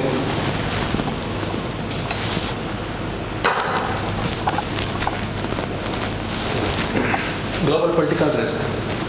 Basically, in any one country, any instability is happening. Ultimately, it affects the entire world.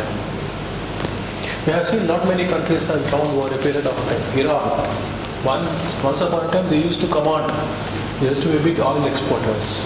Now it is drowned. Your Syria. Sanctions. Your Venezuela. Over a period of time, not much. What is required? At country level, it is going from top to down, it is going down. Then what happens? Big problem is you don't have view on risk management. Okay. Basically, government requires a lot of risk management. What policies I am making, that is required. It is not freebies giving everything. Fees free, food free, all those things. What free will have? Free fall. The only risk is we are not following the US commands.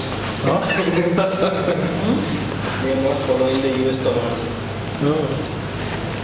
See, Venezuela, you have seen how the fall took place? They tried to change the regime. Yeah. Basically, that Prime Minister, who was basically a middle class person, he suffered a lot. Middle class or lower middle class people. He suffered a lot during his childhood. When he became a Prime Minister, he wanted to give everything free. There is a lot of money, reserves are available. Give free, car free, house free, food free. Then people will not work out. Okay, your oil prices from $110, it came to $40. What happened? Now your reserves are exhausted. You cannot sell your oil at higher prices. Whatever the margins you are getting, you are not getting. Now, second, you don't have parallel production. If you are into agriculture, services, varieties of, or tourism, this thing, that thing, some other things, you should have parallel. You may be good in one. Does not mean that you will survive forever. This is how the Arabia is doing now. You should be good in many activities. So you are only oil exporters, oil prices has gone up. What is your fate? Now you cannot give your money free for all people. Now what happened? They don't know how to work. They don't know how to earn. You don't have other sources of income.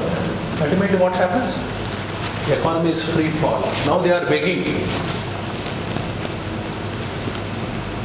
Okay. So in international there is no mercy. All this we call it as US, I need not have to say before the camera. But ultimately what happens, there is no mercy. Ultimately it is like a jungle. If you are strong, you will survive. If you are weak, you will be eaten away by some. Any country, other country, no mercy. They want to eat away. The countries which have supported you, now they want to eat away. They will sell the dollar at $60, they will pay you $2 because remaining $60 or $58 is adjusted towards interest. That is happening. There is no political risk. Basically what happens? You require a bigger view, bigger prospect. Ultimately all those problems will not come in India. We are dependent, we are all hardworking people. We have got varieties of fields. And kuch nahi to we will go to foreign and so that is what is happening. Almost 1.75 crores of people are outside India, NRIs. They are working abroad. Every year they send almost 5 lakh crores money to India. It is a big inflow for foreign exchange. Technology and cyber is expert in that. Okay. Opportunities and expectations. New technology devices offer exciting opportunities for organization. Yes or not? We have seen 30 years. So basically, if you want to understand, you will have to see the cross-section of the Indian history or anything, any industry for a period. In 1990s, we don't have phone also. Hello, how are you? बोलने के लिए भी हमारे पास पैसा था, and we don't have. Now, our friend sitting in my class, the person sitting in the last room, he'll ask, Mother, what you made today? Is it not? Without knowing to any other. What is happening? Technology developed over a period of time. When BSNL regime was there, it used to pay 2,500 rupees for a phone and wait for 2 years. Then you will get your phone. Now, If you are lucky. if you are lucky, they used to have a concept called OIT. Now, you go across and you will have a phone in 2 minutes, the connection will be ready. Or maybe hardly 1 day. Nowadays. And what is new technology devices offer exciting opportunities for organization. Now we use grand olden days, we used to go and withdraw the money, give a check, take a token, sit for half an hour, ting, one song will come, your number will go there, you will get money. Now? And the same procedure is followed in India. Yes. Yeah, procedure is similar. Procedure is still there. I think people coming to the bank and How many people are going? That is there, procedure is there. In fact, in my grand olden days, we used to love it. I used to go, Papa, syndicate bank is 5 withdraw karna hai. There, it is a nice climate, no? Branch means nice climate, good climate, fancy. Fan will be there. In those days, AC, no? Fan is there, nice tables. I used to love to sit in that tables. wait in the token. Like that. Token number, the token will come count and we also count like that. Nowadays we don't go. Anywhere go across, you take the money and walk out. ATMs are there. Go to this window. Correct. 1,000 to 5,000 in this window. New technologies carries own threats. It is not only your customer is withdrawing. The non-customers are also withdrawing from foreign. That is what is happened to your Cosmos Bank. 96 crores withdrawn from 126 locations. What is it? Data threat. Okay. Data concentration.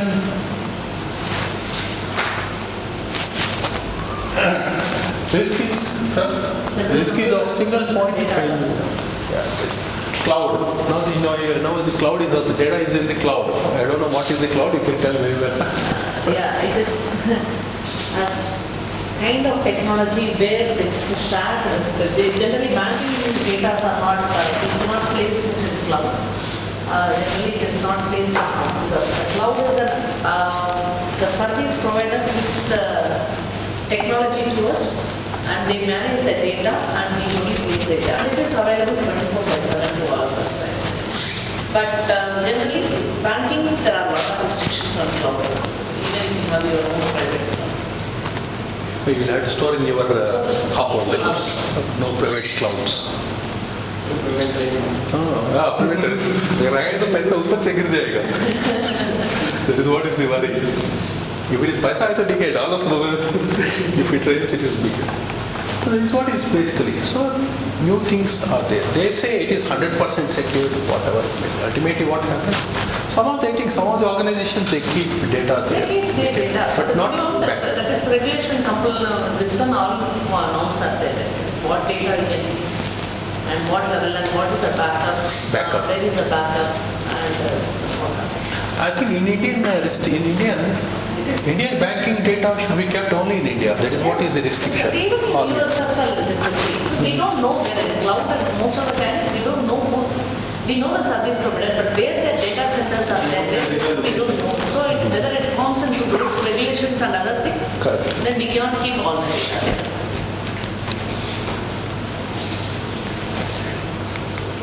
US also, like now we log in, it is not the US data is there in our servers. We log into the systems which are there in US. This data is already there. There only. Nothing is there. Nothing is there. We have only VDAs, we connect to the VDAs and then work there. Virtual data. Remote access. HSBC is also like that. Is it like that only? So like that, you don't have a data here. It is only you can operate from here. You can manage from here. Data concentration of data. Only the processing happens here. The new data will be available in the US. US only. Only operations can be done, Yeah, managed. operations can be done. Yeah, cooking is done there. Only we move the spoons here. China is the best. He keeps all data. They don't give. US Human intervention, process, input of data subject to human imperfections. Imperfections happens, isn't it? Whatever the perfect may be, there is some amount of imperfection is always there. All this basically causes your human risk.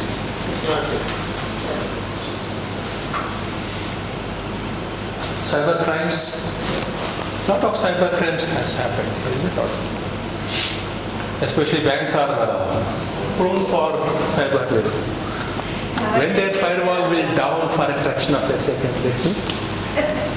Nowadays, due to this multiple apps, these are causing multiple apps. Multiple apps. it's recent an example which I came across. There was an offer. Cathay Pacific is a corporate credit card client for us. So they had a party.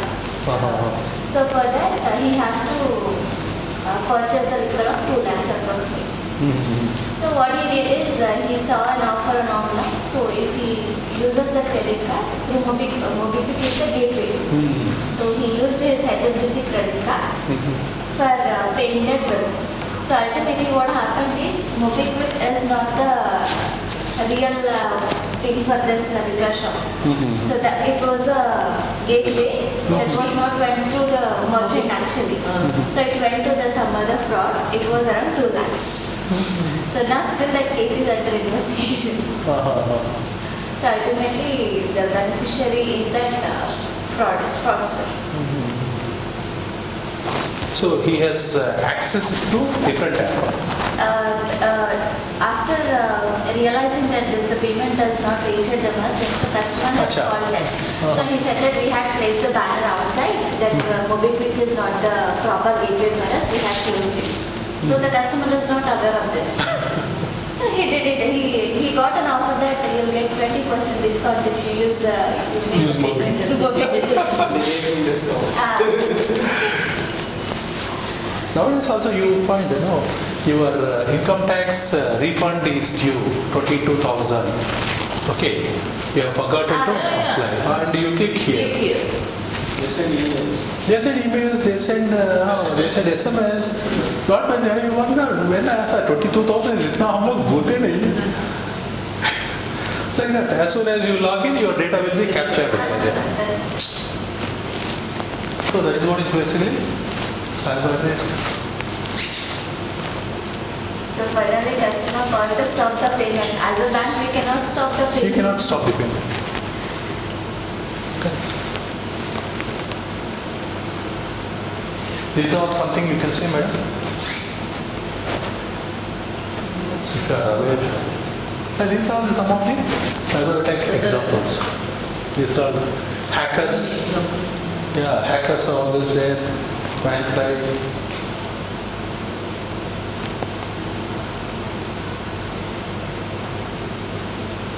These are some of the examples, just go through it. So this is the process of risk management process. What is it?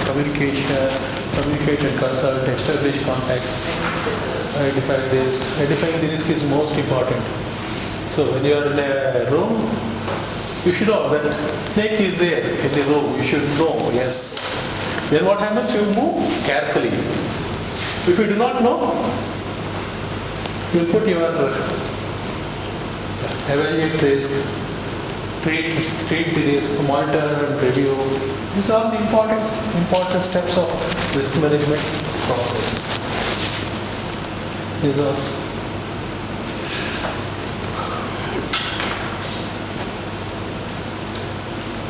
risk management philosophy or risk management policy.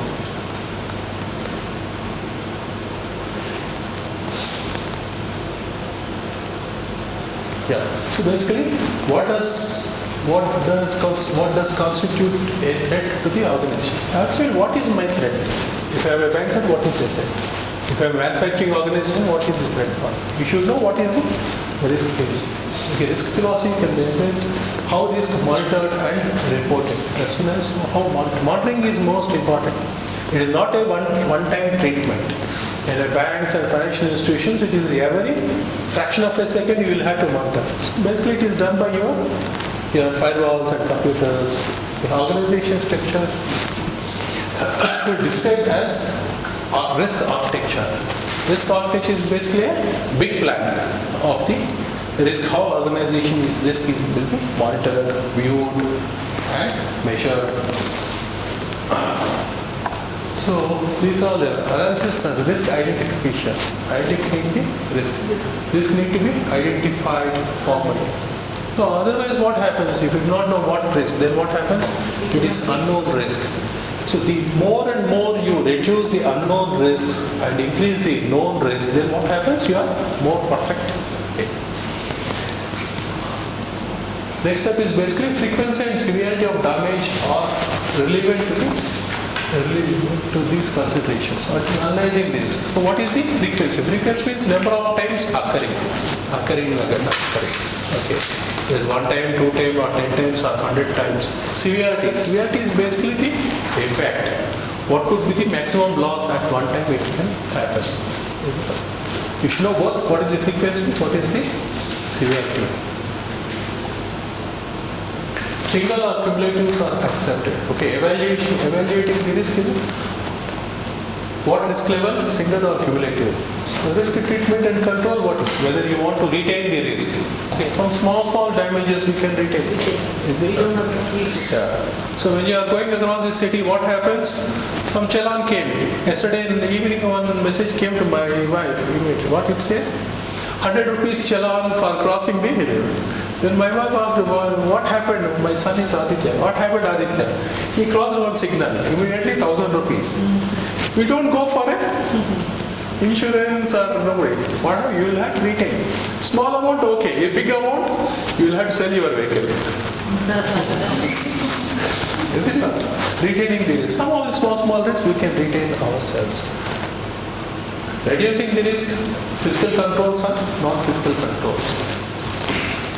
Transferring the risk. Insurance is often the first thought when they transferring the risk of financial losses. So insurance can take only financial risk. Is it not? What type of risk you can insure? Only financial losses. You can tell in terms of rupees.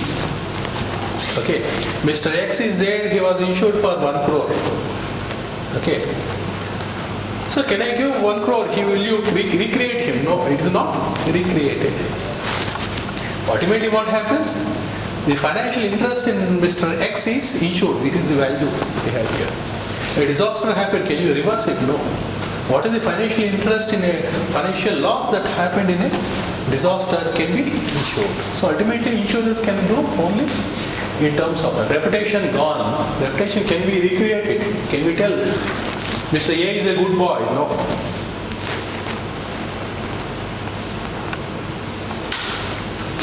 Okay. Continuity plan. So basically it is all your like a business continuity. Okay. Update and communicate, monitor, review. Okay. Effective internal controls to satisfy shareholders of their ability to proper risk management. Monitoring is most important. Monitoring and reviewing. So what you have done some actions yesterday, you cannot follow today. There may be some changes in terms of severity, in terms of frequency, in terms of planning also. Some new threats will come. Ultimately what happens? You will have to change continuously. Okay. Risk management procedure can be audited. Organization must establish effective internal controls to satisfy stakeholders of their ability to proper risk management. Continuous, basically whatever continuous, effective internal controls. In a bank what we do? Effective internal controls. If they are effective, controls are good, then it can be monitored properly. If your controls are not good, then what happens over a period of time? The risk will take over your bank. So monitoring and reviewing. These are some of the small points. This is basically the chapter 2. Can you take another 15 minutes?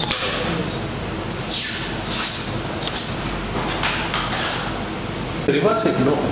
What is the financial interest in a financial loss that happened in a disaster can be insured. So ultimately insurance can do only in terms of reputation gone. Reputation can be recreated. Can we tell Mr. A is a good boy? No.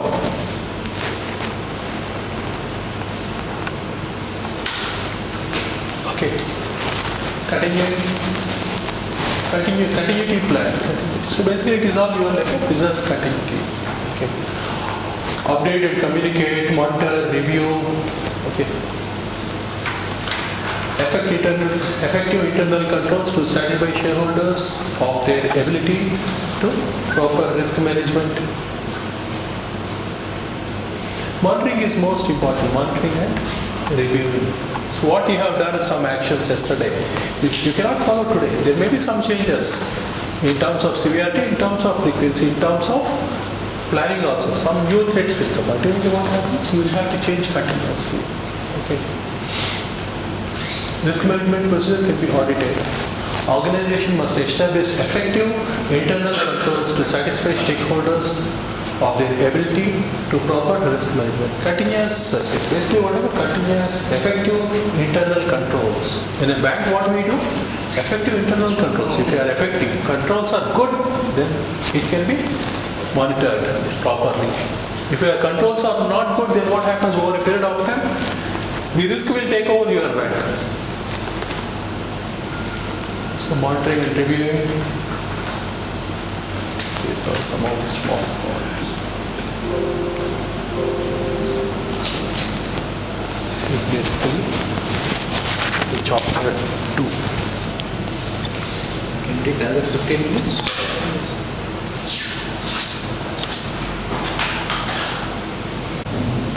So what is it? Roles and responsibilities. Okay.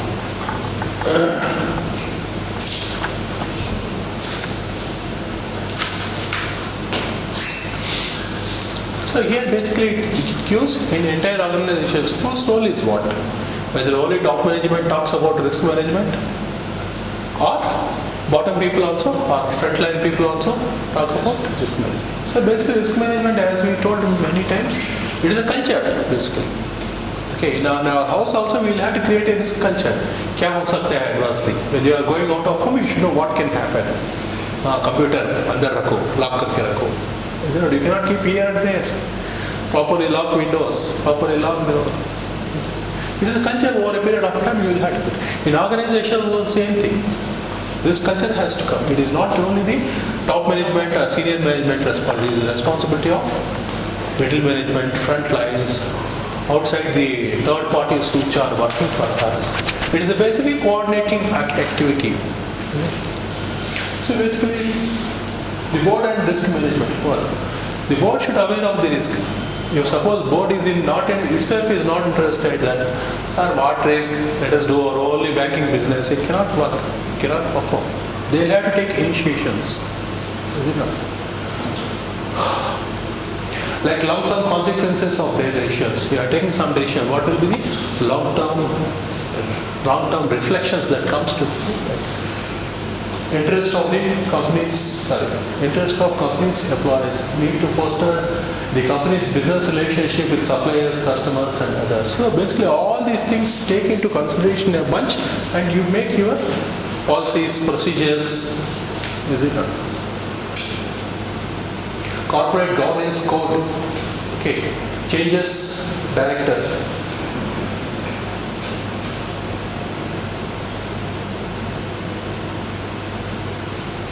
Corporate governance. What is basically corporate governance?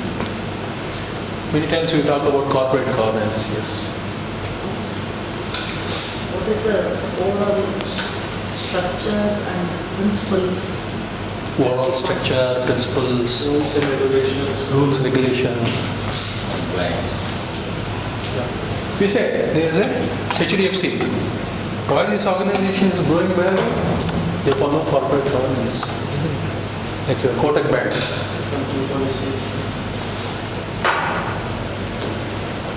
How you are following your rules, procedures, whatever the law, you should be abide by it. I cannot follow some Pakistani law. When you are an Indian bank, I should follow my own law. I cannot have my own laws, rules, regulations. I'll have to follow. Follow the rules, regulations, policies, procedures, circulars. Okay, whatever the restrictions, all these things. From time to time there may be a change, and from time to time you will have to follow this. You cannot say you are regulatory, who are you to dictate? It is my own business. It is not your business. You are working in the country. So that is what it says. Based on the principles of accountability, transparency, probity, and focus on the success of entity who are long term. So basically accountability. I am accountable for my regulators. There are many things are there, small things. Approve the report and accountability, annual budgets, strategies, more important planning, selecting, appraising, rewarding the CEOs. You cannot pay hefty salaries to our CEOs. Most of the CEOs, they demand, I am the like Chanda Koshar, 7.52 lakhs. How much he lost to drop? 7.52 lakhs, like crores per annum. That is what salary plus ESOPs bonuses. ESOP bonuses. I think ESOPs have been taken back. Clawback is there. She's depending. Like that. Big people will always fight for their benefits. Yeah, in Infosys there was a salary issue with the CEO. What? Sikka? Then the CFO, they were asking to be highly paid is what they were questioning. No, they were questioning the CEO's salary. CEO's salary. Yeah, and he was questioning the CEO's salary. Yeah, there should be some question. Vishal Sikka, what is his name? Vishal. Vishal Sikka. Now what is Not Parikh. Salim Parikh. Salim Parikh. Vishal Sikka is gone. Vishal Sikka is gone, yeah. When he joined Narayan Murthy sir, Vishal Sikka means money, lot of money. But I think, yes, eaten is lot. Eaten a lot. Okay. So I did corporate governance. What is corporate governance? So basically what happens, the board cannot do all the things. They make only policy matters on risk. Basically, risk management should be a part of their job. They'll have to monitor, overall monitoring what is happening. So at least there'll be at least 3-4 meetings take place board meetings take place every year. They'll have to monitor closely what is happening. Make better policies. What is the changes that is happening across the world, whether we are implementing or not. So this talks about basically that. The way the board set up an organization and to achieve its objectives, achievement of objectives. So as I told you, most of the time what is happening is to create more and more wealth for the organization, create a good culture, pay more profits or dividends to shareholders, become a number one in your, that is what is the objective. I should become a number one in market share. Maruti is having almost 40-50% market share in Indian market. I want to retain that position. So all these are objectives. At what cost? At the cost of organization. Okay. So just go through it is all simple. Okay. The Sarbanes-Oxley Act is there. So basically what it says, enhance the standing for the. So they represented around 12, the senators represented. So basically it is for Accounting Reforms and Investor Protection Act 2002, Sarbanes-Oxley Act. Okay. It came just after your Enron fall. Enron was an energy company, energy trading company. It is not energy trading company. It rises like anything, and when it falls, free fall took place. After that, this came into place, Sarbanes-Oxley Act. So the senators actually, they have proposed all these some 12 steps. If you remember this, is okay to some extent. What is internal control? Internal control basically within the organization, what controls you require to manage the risk. It is not only top management responsibility, it is a part of entire organization. Risk identification, analysis, assessment against the objectives or procedures, decided how risk should be managed. Ultimately what happens, these are the important factors. Risk need to be identified, it should be analyzed, assessed, okay, controlled and monitored. Monitoring is necessary to check the procedures both efficient and effective. So efficient and effective, both are same? No, there is a slight difference. Efficient and effective. These procedures are enough is effective. And how far these procedures are finding out the fault is effective. And is this the best solution for to find out the next one is efficient. Efficient and effective. You want to be effective or efficient? Both. Both. Yeah. Okay. Efficient is a part of effective. So in layman language, I'm an employee. Whatever the table job is there, I do completely. 100%. That's what is effective. It's efficient. That is what is efficient. I'm efficient. Clean. Effective. I not only do this, I do something extra also. उसका table ये देखते हैं, वो देखते हैं, सब. I produce more than 100%. That is effective, efficient employees. You may be efficient employees. Are you effective? That is what is. Auditing and accounting. Nowadays, a big problem we are facing is auditing and accounting. Whatever Infosys balance sheets, now they are challenging. Yeah, this is not there, this is not there. And ultimately, the board of directors, or what is his name? He came out and told, God also cannot change this balance sheet. Then they can. Then everybody shuts up their mouth. Auditing, accounting, internal controls is defined as a procedure that is designed to help the organization to accomplish their specific goals or objectives. So these are all internal controls.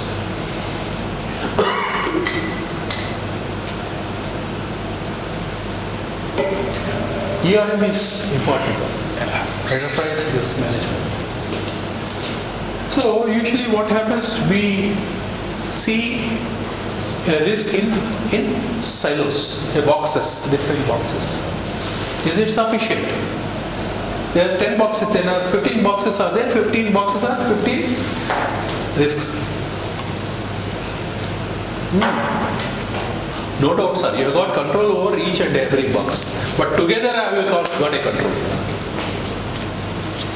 Is it not? That is what is based on enterprise. Whenever you are thinking from risk management perspective, enterprise risk management, all together. Do you think from entire organization level, what risk at what quantity it may affect? How it affects us? That is what is basically enterprise risk management. Enterprise risk management organization, integrated process able to identify and control risk that may affect to achieve the corporate objectives. Integrated. Take all these 15 dabbas together, risks together and say whether I am able to control it or not. Shall we stop here? Just go through it. Yeah. Okay. I think you will be late for your lunch if I extend it.